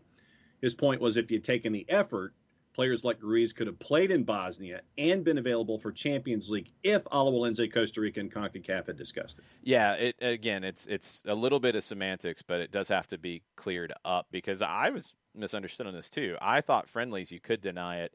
You can't, according to the FIFA statutes. Working it out, you can do. Denying the call-up based on something like that for a friendly, you can't. So I know it's semantics about language, but we do have to be clear on that because it has been very confusing. Captain Redbeard is in this morning. He says, when you mentioned last week that hashtag Inter Miami CF, and there was an emoji next to it, likely needed an intra-league trade for Matias Pellegrini to resolve their DP situation, I immediately thought about the other team in Miami, for now, CFMTL. Yes, and that's the one that has come up. And reporting out of Montreal is that they are talking about a trade. They could use the help on the wing. They have the designated player spot. They only have one right now in Wanyama. So 100% Montreal would make a lot of sense. Lots and lots of sense. A couple of other topics that are not MLS related here on the Manic Monday. Or I guess since we just talked about Montreal, it could be a Manique Monday. Is that actually what it would be? Well, didn't they, what is the Montreal Manic? Weren't they back in the old NASL days? But they were just the Manic. Le Manique de Montréal. I don't know if they were the Manique. Okay, well, just the That's Manic why I asked. I said, is that actually correct? I thought it was Le Manique de Montréal, like everything else. I'm just asking if that's the French. I'm guessing. That's all I was asking. So I'm extrapolating the information from other franchises in the past. No. You're misunderstanding what I'm saying. I'm asking if Manique is the French word for manic. Oh, that I have no earthly idea. Well, that's the kind of the important part of extrapolating. That was the whole point. I was guessing an extrapolation there. Hold on Pellegrini. Wowchara says, how much was Pellegrini bought for? Because I don't know how much Garber bucks would be enough. This is the problem. It sailed to Miami. It doesn't matter because you're stuck. You're out of time. They have no bargaining position. Zero. They've got to make a decision by Friday who their 3 designated players are going to be. They're not going to get full value from anybody. Montreal's going to give them some allocation money. I don't know, maybe a player. I have no idea what they're going to do, but they're not going to get $6 to $9 million worth of stuff. No. Because that was what it was reported as out of Argentina when Pellegrini was purchased from Estudiantes. It's just not happening. It is Le Manic, or Manique. It could be Manique in the pronunciation. Thank you, Colonel. That's all I was looking to get was that explanation. So yeah, I don't know if Miami really has much to go on here in demanding a large return. They're going to have to buy somebody out, which is what the Galaxy did to solve theirs when they bought Gio out. Or they're going to have to trade one of their 3 DPs. They're not going to trade Pizarro or buy him out. They're not going to trade or buy out Higuain. Sounds like they're committed to Matuidi, although I would be considering a buyout on him. I don't know what that would look like. Pellegrini, it looks like they're going to give up on, and I think it's a huge mistake. And whoever gets him is going to get a bargain discount. No doubt. Absolute bargain discount. Pellegrini, and that's what's so frustrating when it comes to Miami, is Pellegrini was a promising young player in Argentina before that move. It wasn't, out of nowhere. It wasn't a crazy high fee that didn't make sense. It was about what he was expected to go for, and there was a lot of excitement about it, and they just kind of gave up on him. Same with Julian Carranza, which was a lesser fee and a little bit more of a surprise, but still, they've just given up on 2 players they invested a lot in. It's crazy. You can't loan him inside the league. I don't think you can loan designated players inside the league. There are limitations on the types of players that can be loaned within the league. You could try to loan him to a Brazilian team, but they'd have to pick up his whole salary. And again, they're not going to do that because according to the Athletic reports last week, it's around $690,000. I don't think anybody's going to do that for what you would be expecting to get out of him right now, which would be a question mark because he's young and he's still developing. So you're stuck. Miami did this to themselves, but they are 100% stuck. So it's just what it is. Pacine says, wasn't Pellegrini injured for a bit? I think it was minor stuff, but they gave up on him really quick, I think, before that, and he didn't work him back in. Diego Alonso was not the right manager for that roster, period. He just wasn't. And they ended up making moves that didn't fit for the manager they had. Will Trapp, for example, was not a fit for what Diego Alonso wanted out of that position. So you wasted it, and now he's gone. Pellegrini, Carranza, Diego Alonso didn't care about developing them. So it's bad all the way around. You're stuck. And Miami now, with Chris Henderson and Phil Neville, they've got to clean up the roster for a year before they can expect to be really competitive. Yep. Because there's a lot of issues with it. It's a lot of redundancy, a lot of problems. Strummer asked, could you see Pellegrini in Atlanta? They don't have a designated player spot. And they just bought down Moreno to make room for Franco. Franco's one that I think you could buy down, but they just bought somebody down. I don't know how much more money they have lying around to do those sorts of things. And he wouldn't have guaranteed playing time here with Jurgen Damm, with Marcelino Moreno on the flanks, with Jake Mulroney pushing for time, with Ezequiel Barco able to step out wide. There's just not the time. Eric Lopez may be playing out wide, but sounds like he's focusing centrally. There's just no time for him here, so you can't commit a large trade to get him. Just can't do it. Jawin, and maybe that changed. The 2020 rules didn't have any mention of the types of players that cannot be loaned, just they have to be less than 24. I thought there was a salary limit in that, but maybe not. Maybe that did change. Maybe I had it wrong.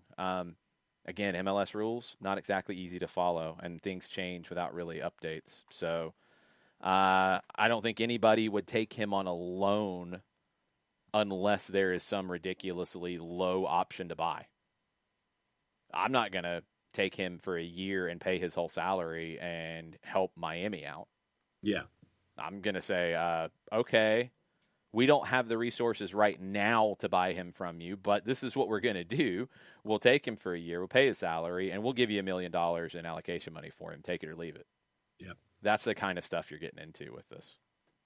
So anyway, we'll see. And yeah, as Thomas Jawin points out, there's a lot of rules in the rosters, the rules and regs for MLS that aren't public, which makes it even harder to follow. Things change without announcements, and then there's stuff that we don't even know about that affects it. So we're all playing guessing games when it comes to this stuff. But I don't see Pellegrini fitting here from a soccer perspective because there's just not the playing time for him. There just isn't. What else we got on Twitter? Soccer Down There note from Carlos Rangel wanted to know if we saw this news out of Colombia where a team had a COVID outbreak and was forced to play with only 7 players. Yeah, COVID outbreak and a bunch of injuries. I was talking about this in our Discord yesterday. They were 0-0 at halftime, which is incredible. They were playing with 7. One of the 6 that was on the field was the backup goalkeeper. They ended up only losing 3-0. It was Rio Negro Águilas Doradas. They were hosting Boyacá Chico in the first division in Colombia.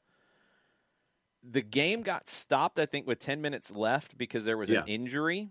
So they couldn't continue because you can't continue with 6. Yeah. It's bonkers. You look at the stats, and 88% possession for Boyacá. Not a surprise there. Shots 27-2. The one that is the craziest stat I've ever seen in my life. Passes. Whole game. Whole game for Rio Negro Águilas. 58 passes. Wow. Accurate. 14. Ooh. They completed 14 passes all day. 14 of 58, 24%. Thank you. They did win the duels 17-5, which is pretty impressive. But they ended up giving up goals in the second half. It took the 57th minute for the first goal for the opposition. Actually, VAR took a goal away in the 50th, so they would have had a goal. It gets pulled back for Boyacá. 57th, 68th, 77th. Then you had an injury. It was stopped early because they couldn't continue. So 3-0 for Rio Negro Águilas, who had a COVID outbreak and had a bunch of injuries and had to start with 7. And I give them full credit because when they announced their lineup, and this is from the article over at goal.com, when they put their lineup out on social media, here's the translation of their header. The 7 called up for the most unequal game in history. And then they posted their lineup of the 7 guys. Yep. It was pretty crazy. You're not going to have a situation like that with Alajuelense tomorrow. It's 5 players they're missing. They've got players, at least 5. I think they got the other one sorted out according to reports, although the club never said that they got the other 5 players that had issues sorted out. I assume that they did. However, they will be shorthanded, but not playing with 7 and not having a game stopped early because you can't finish it because of an injury. So, yeah, good times. You mentioned what else is, since we're in CONCACAF Champions League, really quickly, the crew announced this morning that Kevin Molino is going to be out for at least 6 to 8 weeks because of a recurring hamstring injury. So Kevin Molino will not be involved with the crew on the pitch for the next month and a half at least. It's not good. They've got the depth, but that's still not good that it's an issue like that. You wanted to get him going this year, and he's a guy who's been somewhat injury prone in his career. Great signing, but it's not how you want to start if you're Columbus. There was also a report in CONCACAF Champions League, and this was coming from David Medrano Felix in Mexico, that Arcaí was not going to travel to Mexico City due to the $150,000 cost of the trip. Then there was a follow-up report from Felix that CONCACAF was sending a charter plane to go get them so they could complete this match where they have to go play Cruz Azul. It is scoreless, 0-0, going into the second leg. Don't expect Arcaí to really pull much off here, but they are going to get to play it. Yeah. Again, why were they trying to get out of it yesterday? Did they have the refundable tickets purchased for the trip? Yeah. Or did they get to the point where it's like, yeah, we got to pay the charter company, and, oh, we don't have that kind of money. We're not coming. Yeah. CONCACAF. Good times. But Arcaí is expected to show up. Thank you to CONCACAF for this match. Also in CONCACAF news, the preliminary round for the Gold Cup will be in Fort Lauderdale. 12 countries playing at the Inter Miami Stadium, which is now known as the Drive Pink Stadium, thanks to the relationship with AutoNation. On the training shirts, not on the front of the jersey, which is still kind of weird, but anyway. You've got 12 countries: Haiti, St. Vincent and the Grenadines, Guatemala, Guyana, Trinidad and Tobago, Montserrat, Cuba, French Guiana, Guadeloupe, Bahamas, Bermuda, and Barbados that will all go to Fort Lauderdale. They will get the Gold Cup experience. The winners of that will move on for the final 3 spots will go into the 16-team Gold Cup that will start almost immediately after. There's also a graphic that CONCACAF put out without an explanation. The Gold Cup final will be in Las Vegas. They haven't announced that, but their graphic had it. Oops. The Gold Cup also has an official hard cider. Angry Orchard is the official hard cider of the 2021 CONCACAF Gold Cup. Get angry. Get CONCACAF. Angry Orchard hard cider. Get angry, get CONCACAF might need to be a T-shirt as well. I could absolutely see that being a T-shirt. That's what we have on CONCACAF. We'll have more of it tomorrow. We'll keep you posted on anything else that comes out of Costa Rica with Ala Walenze. I'm assuming they're still going to be trying to get these guys cleared, and I'm assuming Saprissa will be trying to get Waston cleared, but I don't know how they're going to do it because the proclamation from the White House is pretty clear that the proclamation from the White House says they can't come into the country. Yeah. Oh, and for the record, Arcaí is a plus 1,700 in early juice boxes going into the late night matchup against Cruz Azul. What's Cruz Azul? Minus 1,250, and your draw's a plus 700. There's not really any money to steal there, so no, that's no good. Nope. Question about the week ahead from Sean Vergara asking where we were going to be for the tour. The tour takes a week off this week, but we do have a special show for you Thursday night. We have a USL roundtable moderated by one John Nelson that will include front office and ownership interests from the Greenville Triumph, from the Charleston Battery, and from South Georgia Tormenta. A roundtable to kick off soccer in the South at the USL level from Greenville, Charleston, and Statesboro. That's going to be 7 o'clock on Twitch, and the audio will be available on the Soccer Down Here app. So not live. We'll be back next week. But that will be our special show in the Thursday time slot. It will be at 7 o'clock. Yeah, it'll be good to catch up with Greenville, find out what their offseason's been like coming off of a championship and what John Harkes and everybody plan to do to get a repeat there in League One. Mike Kelleher, last year with the Battery and their move to Patriots Point, a part of all of their growth there with coming back to the center of town. That's big for the Battery and their growth, and obviously with Tormenta. We'll talk about the win over Club de Foot Montreal, the 2-0 win that Tormenta picked up, and a bunch of other things. Talk about stadium development and how things are going with the building of that facility. A lot of different things to talk about. 3 great towns here in the Southeast with good franchises that are building things in the championship in League One. Yeah, looking forward to hearing from them. We got a question from Michael Ruiz that we'll get to in just a second. Sean also asked if we have radio tomorrow. We do not. CONCACAF rights, conflicts with the Hawks, radio rights. It's all a menagerie of madness when it comes dogs to and stuff. Cats living together. Mass hysteria. No, I'm not going to blame this on dogs or cats. It's contractual and it's complicated, and CONCACAF games are different than MLS games. when it comes to these deals, and there's costs involved, and it's a bit of a nightmare. We're hoping to be able to do future rounds, but we're not doing tomorrow. So the plan tomorrow, I will not be there because I can't do a watch along from there. So True. We'll do the watch along like we did last time around. It is not commentary. It's not play-by-play. The game is going to be on and available for everybody. Have the game on. I will just be telling you what I'm seeing and what I'm thinking as we watch it. So, and we'll have pregame coverage on the 92.9 The Game Facebook page. Mike and I will have a live stoppage time to get you ready. That will include when the lineup is announced, so we'll get into that. That will be roughly right now. We'll have it finalized ahead of tomorrow. Roughly, that will be, let me work backwards, 4:45 to 5:15 is the plan, because the lineup should come out around 5. So that's what we're shooting for. That's the target. Stay tuned. We'll get all that finalized for you. The game is at 6. I will be live on Twitch probably a little bit before 6, and then we'll have post-game coverage like we did last time around. I will try to throw that up to the app as well. That was my bad last time around. I know some people, it's not easy for you to get to Twitch in the evening. I'll try to have that up on the app as well. So stay tuned for all that tomorrow. Mike will join us tomorrow at 10 o'clock as well to get us ready for the game. It's an early kick, so it's a little weird, but no live radio coverage, Sean. Sorry.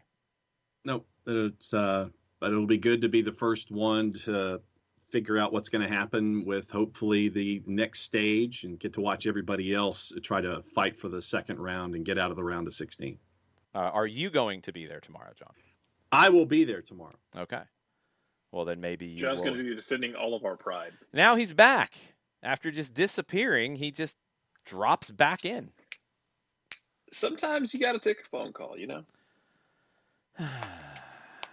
My phone doesn't ring loudly. I don't get the loud, 1990s phone ringing like John does. Yes. Oh, but that's because that 1990s phone ringing is the landline here in the office. Yeah, I don't have a landline. I don't have a phone where I have to pick it up and ask the operator to connect me. Line ringing. Pretty much. We'll stick with questions on the Twitch pitch. Let me get Michael Ruiz's first, and Jared, I'm going to throw this at you to kick us off. What is the minimum you would let Daryl Dike go for if you were Orlando City? Michael says the bare bones minimum is $10 million. 15 should be. He thinks 15 should be the minimum. 20 is what you can look for and can expect. What would be the lowest number you would sell Daryl Dike for if you are Orlando City? I'm not that message is staying unread unless I see 20. That's kind of where I'm at. Given what he's doing right now, I'm not picking up the phone for less than 20 because of the form he is in currently. I am going to, if I'm Orlando, I'm going to maximize the absolute hell out of this. Mm-hmm. Because you should. Yeah. It's what any other team would do. Just because you're a Major League Soccer team doesn't mean you got to shortchange yourself on the world market. Those days are done. 100%. I like the idea of 20. What is it? 8 goals in 14 games for DK so far, and he had been picked up as an idea that would hopefully help them finish the season strongly. But right now, when you're competing for one of the promotion playoff spots, your expectations change, and so I think that when you're looking at what you're seeing with DK right now, you're right there in the middle of it. There's, looking at the standings, there are 5 teams. It looks like, actually, well, let's see, 5 points separating 3 through 6 in the promotion playoff right now. And Jessica Charman's Reading are in the discussion to get into the playoff, maybe make some noise. But, you look at what they've done. They're in the mix right now. They keep pushing. They could end up with the home games. They could be the 3 to finish things up, and they really could make a push here. So I think that it should be good business for Barnsley or anybody. But I think Jarrett's right. I think for me, 20 is the number. 20 is the starting point for me. I want more than that. I'm just not picking up the phone for anything less than 20. Yeah, my minimum's 20. I'm going to test the market and feel like I can get more than that if he keeps doing what he's doing. You don't have to sell. Now, I don't know his contract situation. He is on a Generation Adidas deal in MLS. I don't know how many years you're going to have him at that number. Probably not many, because you graduate from that program, then you have to do a new deal. It's going to be a costly deal. That's going to factor into how anxious I am to sell, like now. If I don't think I have the cap space, or I'm happy with what I have outside of DK. I mean, you just added Alexandre Pato. You have Mateus Ayas. You have plenty of wingers, and maybe some of them could come inside depending on how you want to do it. Orlando's going to be fine without him, which I know sounds crazy, but they've built a really good roster. So, do you just go ahead? If you're going to have to sign him to a new deal, and he would have to be a designated player level signing, for example, and you don't have that space, or you don't want to commit that number when you've got 15 or 16 or 18 million sitting in front of you, you might take it. I would start at 20. Yeah. I would test the market, because it sounds like you can get 20 or more. If you have to settle for 15 to 20, I would go ahead and do it. I would if I was Orlando. I wouldn't stand in the way, because I think you'll get at least 15. I'm with Michael on that. I think 15 is what you'll definitely get. Michael says every goal he scores increases his value by 500,000. If he reaches 10 by the end of the season, he has to go for 20. If he reaches 12 to 15, his number could be 25. My negotiating stance is 20 is my baseline.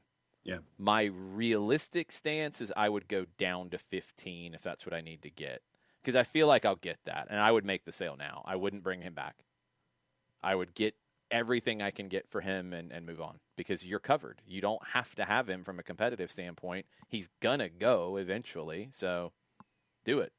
I mean, the only thing that would change that is if Pato falls apart here in the first few weeks of the season, if Ayas isn't what they thought he would be, and they don't have any solutions up there to match up for it. If they do, make the sale, move on. You're good. You're covered. Yeah, and I mean, and looking at Transfermarkt, just to see how the rise in his value from a Transfermarkt perspective has grown. Back in late August, his market value was at $110,000. Then it goes into mid-November, 1.6, still with Orlando City. Then December, it's at 3.3. March the 10th is the last value that Transfermarkt had on DK. They list him at $5.5 million right now. Yeah, I mean, you can't be on accurate terms with something like this, because it's been so fast. He's so young. He's somewhat unproven. Like, yeah, it's going to go up so fast they can't keep up. And I do think Transfermarkt has an issue in having proper valuations of MLS players, especially young ones like this. Right. Yeah. I think the valuations have jumped a lot from European clubs on these kinds of guys. So, I mean, Piscine's on the same boat here. You don't need to bring him back.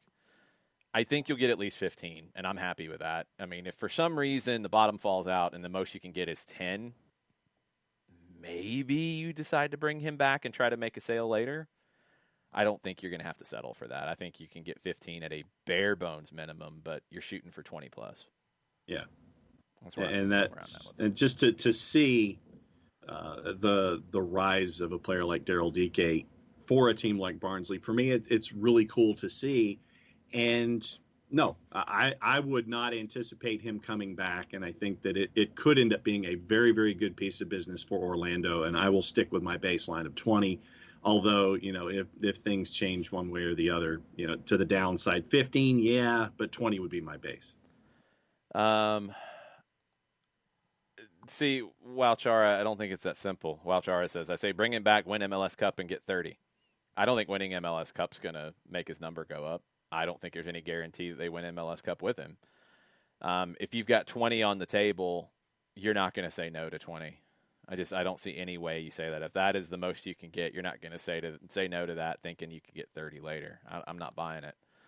Joe Boss says, does he want to come back? And that's going to factor in here too.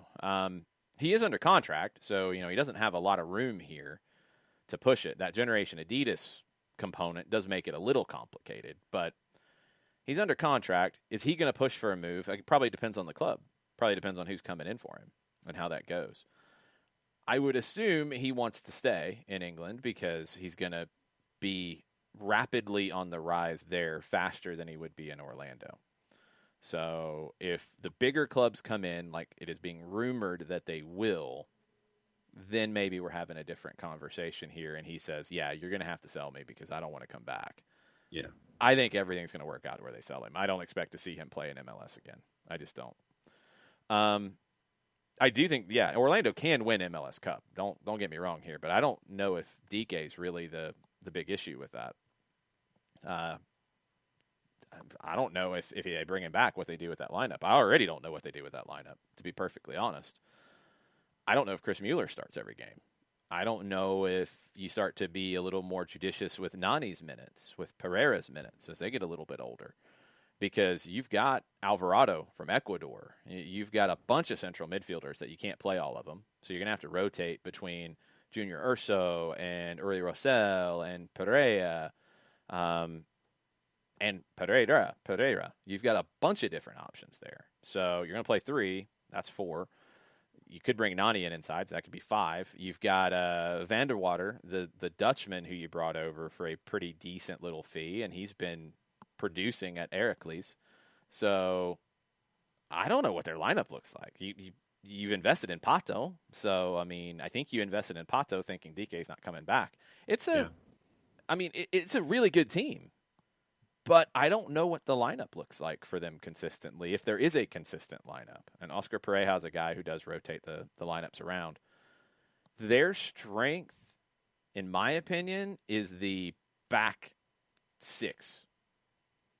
Now, João Moutinho at left back, I've never been as high on him as others have. He had injuries last year. He was very good when he wasn't injured last year. It was the best we've ever seen him play. But he only played 8 games in the league. So what does that look like this year?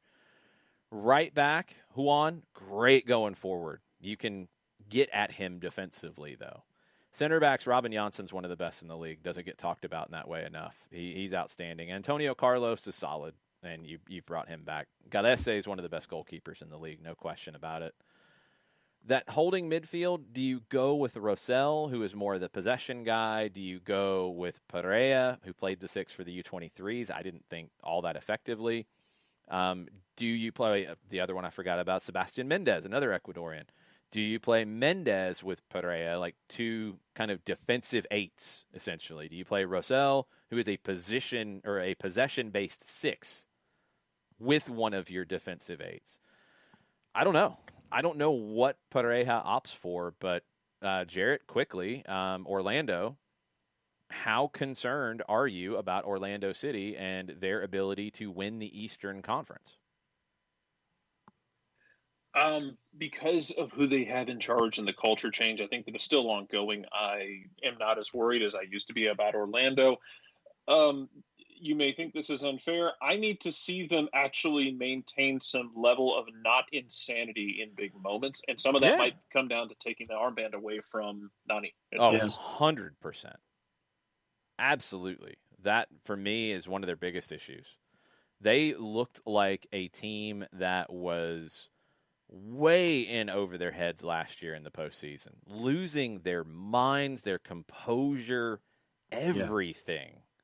It was bad, and it cost them, which is insane because I thought that's a team that can win the East. Yes, they're talented enough, and with Oscar Pereira, they're good enough. Yes, but if they get in over their heads, if they lose their minds again, they could go out in the first round. Yeah, you have to maintain some level of sanity and some level of control, even if you want to act like let's beat the pun into the ground. If you want to be a duck, you got to be calm. I mean, you want to be kicking around like crazy underwater, that's fine, but you have to actually show some level of calm because they've got the talent, that's for sure. Yeah, but there were moments in the moment in the postseason where you see basically everybody lose their minds collectively, and you can't have that kind of consistent mental walkabout if you think that you're going to be chasing after a championship. You can't have those kinds of moments, and you can't have those kinds of matches where your team just completely blows up on the field mentally and emotionally. You have to stay in control. Well, the other thing is that comes down to your manager as well. And I think Oscar Pareja is an excellent manager, but he's got to get a little more control of this team because they had problems in the postseason in games that they should have won because they were the better team in both. They needed to go to penalties after meltdown upon meltdown against NYC, and they should have beat New England. They're a better team. You needed a outfield player to make a penalty save for you against New York City. Yeah. You should have won that game outright. You needed a legendary moment, which cool. That's always a fun moment. Outfield player makes a save. But you needed that. That you shouldn't need that. You were a better team than both of those teams. People are offended about your duck analogy because they're offended for Ducks comparing them to Orlando. I mean, I know, Alexandre Pato. I know. Yeah. I was there with you. But people like Ducks and they don't like Orlando. So. Okay. Y'all, life's more fun when Orlando's good. Yeah, no. I don't think there's anything of that. I don't think it's anything like that. It's you still hate them, and that's okay. Yeah. That's good. But I think it's more fun to hate them when they're actually good. Yay! I really feel great about that. That's wonderful. You still don't like them, and that's great. Agreed. I don't really care if they're good or not. They're very good. They can win the East. If they don't get the composure under control, they could miss the playoffs. Yeah. Because the East is so crowded. But on paper, they should win the East. Them and Columbus. The Columbus situation is the one that worries me with Molino. Does that linger on? If Columbus is 100% full health, as I thought they were going to be coming in, I think Columbus is the best team. Orlando can win the East. But the composure thing's a question. It is. Philadelphia can win the East. Philadelphia has maybe bigger questions with McKenzie, with Aronson gone. Bigger questions. Atlanta has the biggest questions of teams that I think can win the East. A lot of new faces, new manager, a lot of things that you don't know coming in yet. Those are the four that I think can win the East. Columbus, Orlando, Philadelphia, Atlanta. From what we've seen so far, Columbus, now I'm a little worried, even though you've got cover for Molino. That just would have elevated them. I had them number one coming into the preseason. Now we'll have to see before we make our real final picks on Friday for how we think the power rankings will look at the end of the season, how the table will look at the end of the season. Columbus, Orlando, Philadelphia has more questions than Orlando and Columbus, and Atlanta has more questions than the other three. Yeah. Those are the ones for me at the top. That's the elite class in the Eastern Conference. Yeah. Those are the A's and the A grades and the A, B's, and C's where you'd like to break things down. Yeah, that's where it stands for me. Question from Ricky Ricardo about Miami and talking about the Drive Pink Stadium with AutoNation. Ricky said, wouldn't Miami getting a name on that stadium be an indicator their stadium search isn't going as swimmingly as hoped? I don't see that at all, to be honest, Ricky. They were going to get a name on that stadium anyway because it's going to be their Fort Lauderdale CF stadium for USL League One. AutoNation's a big company down there, so that's a good partnership. That's good. They're not doing a stadium search. They have it nailed down with the Melreese property, the golf course. It's being fought in local politics, but they're not searching. They've identified that. That's done. But can they get it across the line dealing with the politics? If they don't get it, then what do? Then it comes back to a search. Right now, it's not a search. And right now, when you can get a sponsor attached to a stadium that you happen to be in these days, great move for Miami to get DRVP and K attached to the stadium, it's especially in this Drive environment. Pink. Let's not get it confused here. It is announced Drive Pink. We've got another bit of craziness in South America because it's South American soccer, and it's prone to be crazy from time to time. So, Aucas is traveling to play Barcelona in Ecuador, and I believe that match is that today or is that tomorrow? That is today. It is Aucas heading to Barcelona to play at 6 o'clock. Reynaldo Romero, who is a commentator for Radio La Red in Ecuador, translated, massive contagion in Alcus. Only 8 players traveled. Several players did not travel, waiting for the results of the PCR test to know the exact number of infections of COVID.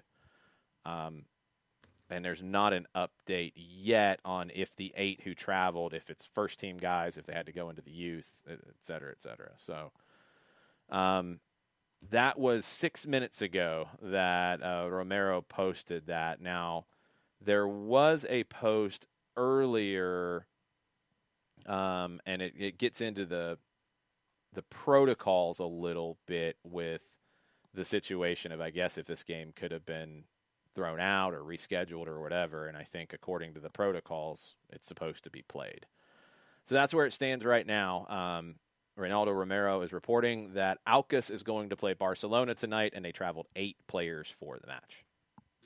And as we have been discussing it, literally in the last 3 minutes, the lines have jumped. Not a surprise. Well, it was already pretty good sized, I think, right?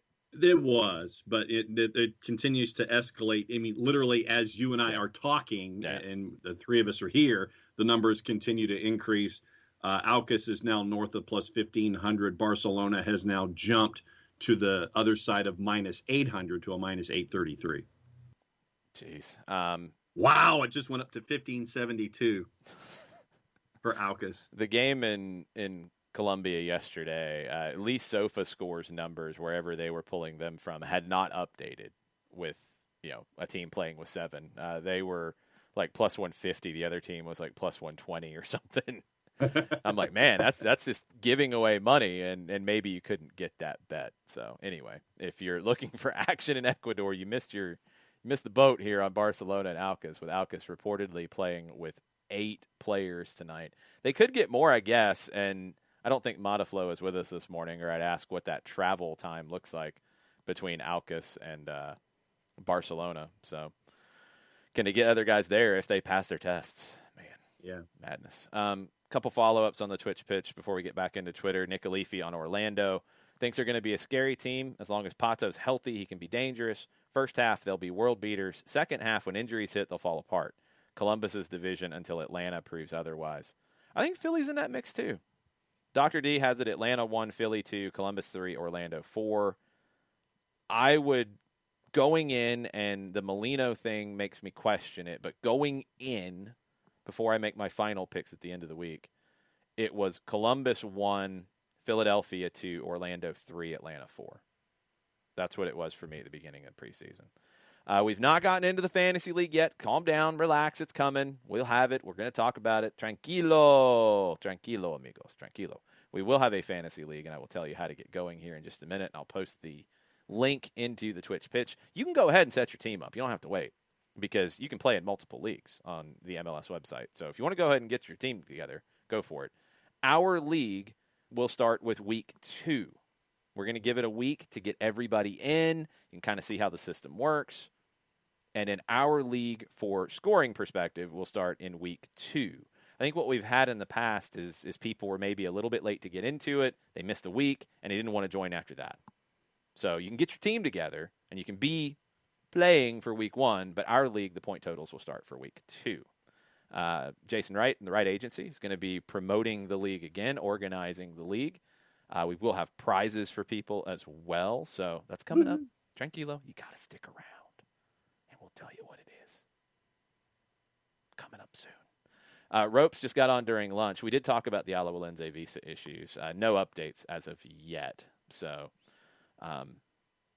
right now it doesn't look good. Right now, it doesn't look good for them to have a full team. That's where things stand. What else we have on Twitter that we have not touched on yet? Couple from Tafka, and Forbes has come out with their evaluations. John Dolazar has linked to that article. The top 20 most valuable soccer clubs are now out on Forbes for this year. Wait, worldwide, not MLS. Yes, worldwide. Thank you. Yes, worldwide. We were talking national team a little bit. Tafka asked, let's say Aronson's rise continues to the point you can't bear to leave him out of the 11.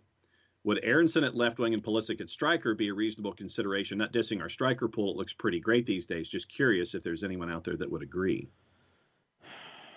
I mean, it's way too early to really say what it'll be even the summer. Aronson's in my lineup now. he's flat out in my lineup today. Now, where you put him, you can go different directions with it. In the 4-3-3, I have Pulisic wide. I'd have Aronson central in that 10 role, air quotes 10. Pulisic is a wide player. Reyna's a wide player. And my number 9 right now is Daryl Dike. For me, if I had a competitive game tomorrow. It's going to be really in flux between now and then. My midfield would be Adams and McKennie behind Aronson. That's where I'm at with it, because I think Reyna and Pulisic are better suited to be wide than to be 10s or to be up top. So you put them wide, they can tuck in. You've got outside backs who can get forward. That's my lineup right now. So I think Aronson is already in that spot where he's a must-play.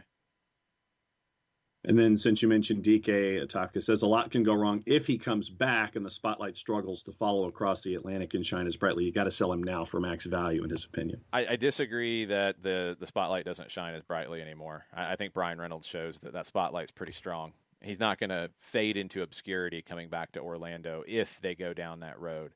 It's a bet I wouldn't take. It's a gamble I would not take. If I got $20 million on the table, I'm taking it. If I got 15 on the table, I'm groaning, but I'm taking it. Yeah. Less than that, maybe we'll have the conversation, but I think you'll get at least 15. But no, he wouldn't fade into obscurity here at all. I mean, if he came back to Orlando, if they feel like they could get more out of him, and that's the bet they want to take, the spotlight's not going to be the issue with that. The form would be. If he comes back and doesn't play well, that's the bet you take. Right now, the iron's hot. It could get hotter. And you might leave some money on the table if you do it now as opposed to waiting a little bit of time. But I think it's such a good deal right now, and you're covered. That's the other element here is you have to factor that in when you make these decisions. You're covered at forward. You don't need to risk it here. Sell him. If the right offer's on the table, and I think the right offer will be on the table, sell him. You're covered. It's not a situation where it's like, we got to have him to be good, but man, we want to sell him. It's not Haaland at Borussia Dortmund situation. They've got cover. They're fine. They're absolutely fine. I mean, if he comes back, then what do you do with that front three? I don't know. So sell him. Get it done. You'll do fine. You'll make a good amount of money. You'll be okay. No problem about that. Will says Reyna looked better centrally at Dortmund. I think the way Berhalter sees him, he's going to play him out wide. I mean, Reyna's not a lock in the lineup either for me. He had a great run when he first broke in, and then it's kind of he's young. He's going to have ups and downs, and that's okay. But I wouldn't put him there, but you could. I mean, and that's the thing. It can be fluid. Aronson can play out on the wing. So I'm more about the personnel, but I would have Reyna and Pulisic on either side of Aronson in a 4-2-3-1 kind of shape. You want to call it a 4-3-3, then it's just Pulisic and Reyna a little bit higher, maybe not quite as wide. Aronson is tucked in behind the number 9. That's the way I would go with it. What else we have on Twitter? And then just the Forbes evaluations from the Mike Ozanian article, his header, soccer club values up 30% on average in the last 2 years as investors eye untapped potential in the sport's global appeal. Okay, that's interesting. And top shirt sponsorship deals, Real Madrid's number 1 with their deal with Emirates at $82.5 million. Manchester United, Barcelona, PSG, and Arsenal wrap up your top 5 in shirt deals. The club valuation rankings, Barcelona is number 1 at $4.75 billion, a 2-year change of up 18%. 2020 revenue was at just under $800 million. Operating income was at just over 62 with a 6% debt value. Rest of your top 5, Real Madrid, slightly behind at number 2 at $4.75 billion valuation. Bayern Munich at number 3 at just over 4.2, 2-year change of 39% on the plus. Manchester United is your number 4, 2-year change of up 10% to $4.2 billion. Liverpool is your number 5 at $4.1 billion with a 2-year change of up 88%. Not bad. Not bad at all. You've got a few kind of weird situations like Barcelona is not owned by somebody. So, like, yes, their valuation is really good, but they can't really sell themselves in that way. So you've got some that are interesting in that regard. I'll have to drill deeper into it. Anything about MLS or the game in this hemisphere in there? We're no, not in this particular article. As I'm scanning, it just looks like it's a top 20, and it's a lot of the same folks with the order juggled a little bit. Juve down to number 11, Borussia Dortmund at 12, Atletico Madrid at 13, and so on and so forth. AC Milan at 16 with operating income loss of more than $90 million. Ajax is your number 20 at $413 million. All right, dropping the link into the Twitch pitch right now. We will tweet this out a little bit later. That is the link for the Soccer Down Here Fantasy League. Jason Wright is sponsoring it, the Jason Wright Insurance Agency, Country Financial. There is a form to fill out to join the league because if you're going to win prizes, you have to be eligible to win those prizes. That information is just part of the deal with actually awarding prizes, legalities and such. We're trying to stay on the good side of things. But Jason organizes everything. You fill out the form. You will get the link to sign up to add your team to the Soccer Down Here League. Week 2 is where we'll start, but as many people have pointed out, you want to go ahead and do your team for the first week. There's other leagues, like you can join the Atlanta United Fans League, or if you're a Philadelphia fan or whatever, you can join the fans leagues. Other people have leagues. You can have the same team in a bunch of leagues. So go ahead and get your team in. But from the SDH perspective and our league, the way it works, you can accrue essentially space by having a good week. Yes. So you want to be active in week 1. So if you're only playing in the Soccer Down Here League, go ahead and do your team. Go ahead and do it because you can be in a better position for week 2 when the points start to accrue here. So what are we using an app to navigate this MLS's system? What are we using? It's the MLS setup. Okay, cool. Yeah, okay, it's all in MLS. So, like I said, you can go ahead and put your team in now, and that's the way to do it. That's the best way to do this. Do your team in MLS, and then you will give the team name to Jason Wright. He will send you the link. You can then add it to the Soccer Down Here League once you fill out the form that makes you eligible to win prizes. I just want to get a head start on my disappointment. That's all. Right there with you. Well, no disappointment will start until after week 2. So first week. That's why it's a head start. I mean, you can be disappointed with yourself, but according to some of your takes, Jarrett, like you are always disappointed with yourself. I'm not great at fantasy. I overthink it, so it's more of just an act of. It's more of an act of I overthink everything, and then end up making decisions that very clearly look like, oh, you way overthought this. That's how you ended up with, in the bottom half of the table. That sort of thing. Johannes says, is Uncle Ted's Reds an acceptable fantasy team name? That is an excellent fantasy team name, sir. That is absolutely acceptable around here. I like it. Yeah, creativity for team names as well. I just signed up, so there you go. I will continue to lose and not get in any of the prizes in any of the fantasy leagues. Yeah, we will have prizes. We will have Soccer Down Here gear, and we'll have other things. So prizes will be available. Join up. It's fun. We talk about it each week. We go through John's lineup each week to make sure that he hasn't fielded any players who have left the league. Playing in another country. That would be leaving the league, yes. That would be accurate. Carlos Grueso was going to be in John's lineup, and he was telling everybody to put him in their lineups. He had been transferred to Europe by that point. Injuries, teams that aren't playing games, et cetera, et cetera. John's pretty good, though, when we clean up some of those mistakes. You did pretty good last year. But there's some mistakes and such, that we try to help. Yes, PD, we have to make sure that John doesn't have Franco Escobar in his team here. You don't have Fernando Meza in his team. Have we checked to make sure he doesn't have Vadim Demidov in his team? That one is probably cleared out of the database by now, finally.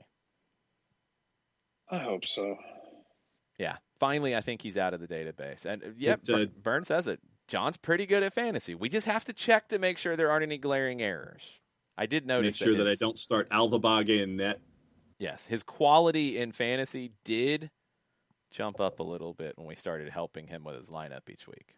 Just saying. Maybe we need to not help as much. Maybe we just need to try not to laugh so hard when he has a player that's left the league. Sink or swim with fantasy. Yeah, we'll just talk through the lineup. So I'll try to hold my tongue a little bit on those situations. But if you got somebody who's like broken their leg or has been transferred to the Faroe Islands League, I'm probably going to give it away. True. Well, it's kind of like a baby bird. I mean, you want to help it out. Eventually, though, you just got to push it out of the nest and see what happens. That's true. That's very true. All right, before we go, we're going to run through the major leagues in Europe really quick. The two you got to watch, France and Spain, which are two leagues that I didn't expect coming in. We'd be talking about France. Everybody expected PSG would have it done.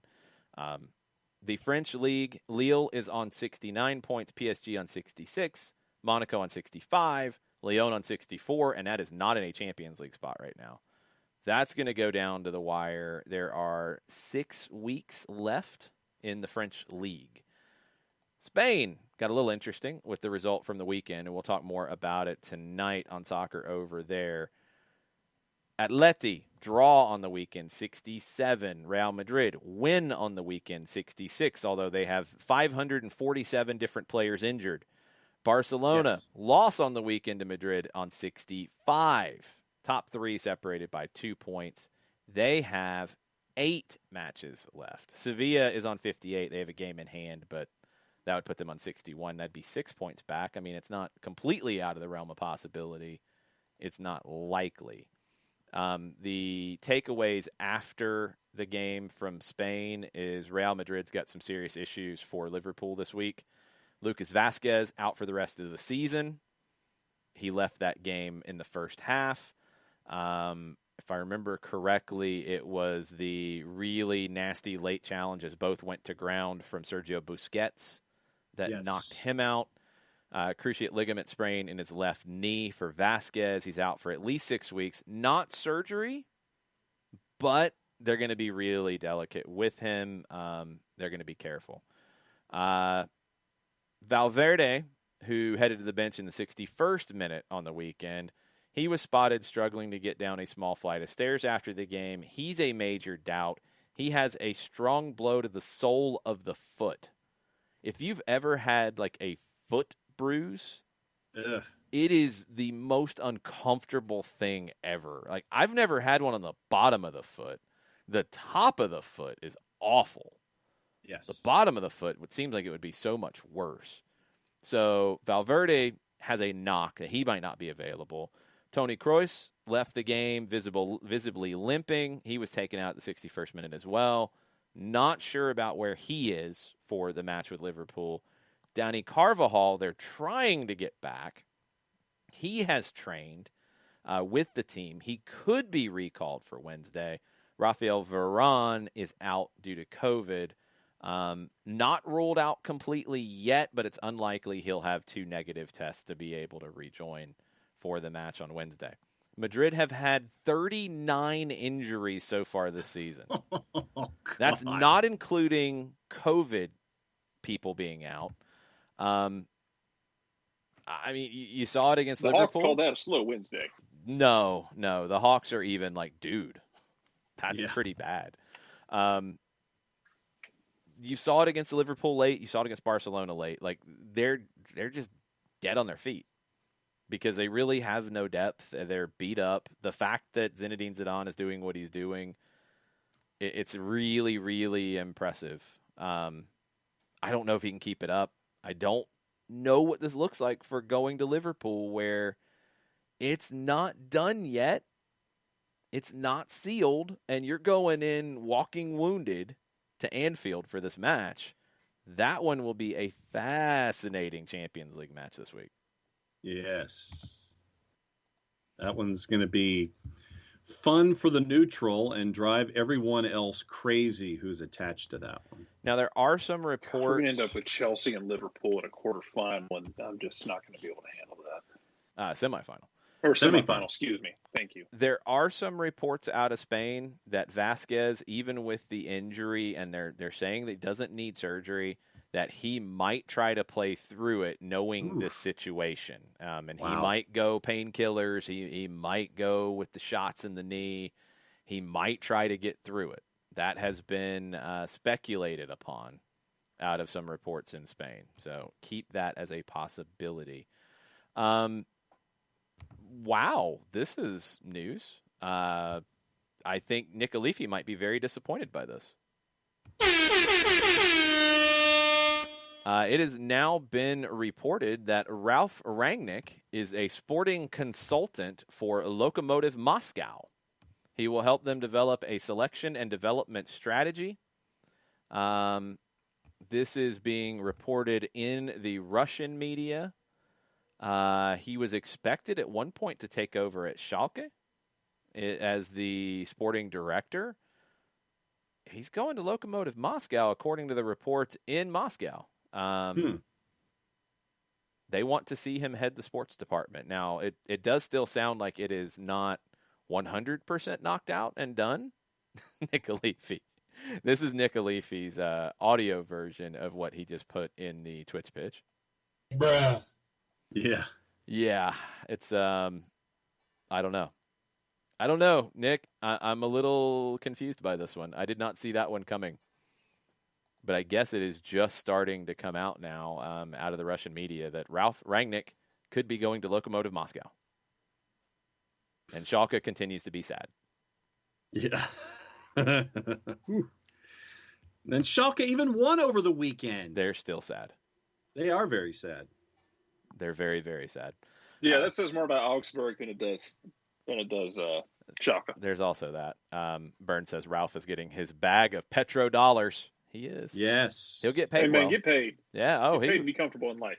He will definitely get paid and be comfortable in life. I don't know how comfortable he'll be in Moscow. We'll have to see how that goes. But don't anger anybody. No. Say the wrong things. Put your head down and build the team, Ralph. But put those checks in your account for sure. You'll be fine. I talked to someone who played basketball in Russia for a bit, and it was very much a just keep your head down and do what you're told. It's a pretty comfortable life. Yeah, there you go. Just stay inside because it's kind of cold in the winter, but otherwise, like, your driver takes you where you need to go, and you just use common sense, and everything's just quite all right, and the paychecks keep rolling in. Mm-hmm. Yep. So Real Madrid has posted their travel roster. Valverde is on it. Kroos is on it. Vasquez is not on it. This is from @Real Madrid. This is the official account. So no Lucas Vasquez. He's not going to get the shots to continue. Also still no Sergio Ramos, no Varane, no Carvajal, no Vasquez. Valverde not 100%. No Eden Hazard, who we've forgotten about at this point. 21 players headed to Liverpool. Byrne thinks they're sandbagging it. I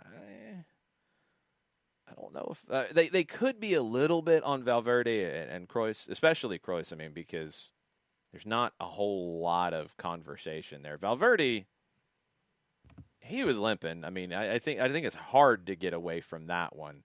Yeah, he might be able to go, but yeah, I mean, they've got so many issues at this point. If they're sandbagging on one guy, I'll give them the benefit of the doubt on it. I will give them the benefit of the doubt on that sandbagging attempt. All right, we got to save some stuff for soccer over there. So we are going to take our leave from you. Get signed up for the Fantasy League. We'll have plenty of reminders between now and then. You will be accruing value in your team in week 1. The points will start for soccer down here in week 2. But go ahead and get in there. We'll talk about fantasy lineups for this week. We've got CONCACAF Champions Can we drop League in the this week. Discord? The link? Sorry. Yes, it will get dropped into the Discord. In the new fantasy channel in Discord, by the way. There you go. That is there for all of your fantasy questions. People can decide to be helpful. People can try to give you false information. That could happen too. You got to check your sources. Mm-hmm. Things can get out of hand in that fantasy channel in the Discord. Thanks for people who are subscribing. Thanks for people who are listening. Thanks for people who are spreading the word about what we're doing. We'll be back at 7 o'clock. 9 o'clock, it'll be a hard out at 9 on soccer over there. 9 o'clock will be the run-up with myself and Kelly Francis getting ready for Leg 2, Atlanta hosting Alajuelense. We'll see if we have updates on their travel roster and their travel situation. They will have a media availability here at some point today. I think it will be later in the day. Usually the visiting team has the late media availability, so stay tuned to that. Gabriel Heinze and Emerson Heineman will speak to the media this afternoon. I believe it is 4 o'clock. So make sure you're following all the usual suspects for everything there. We'll talk about all of it in Soccer Over There. We'll get you ready for Champions League. And, yes, I will talk some smack because I won again in the picks of the week. That you did. 5 out of 8. 5 out of 8. 5 out of 8. So you're saying it's 5 out of 8.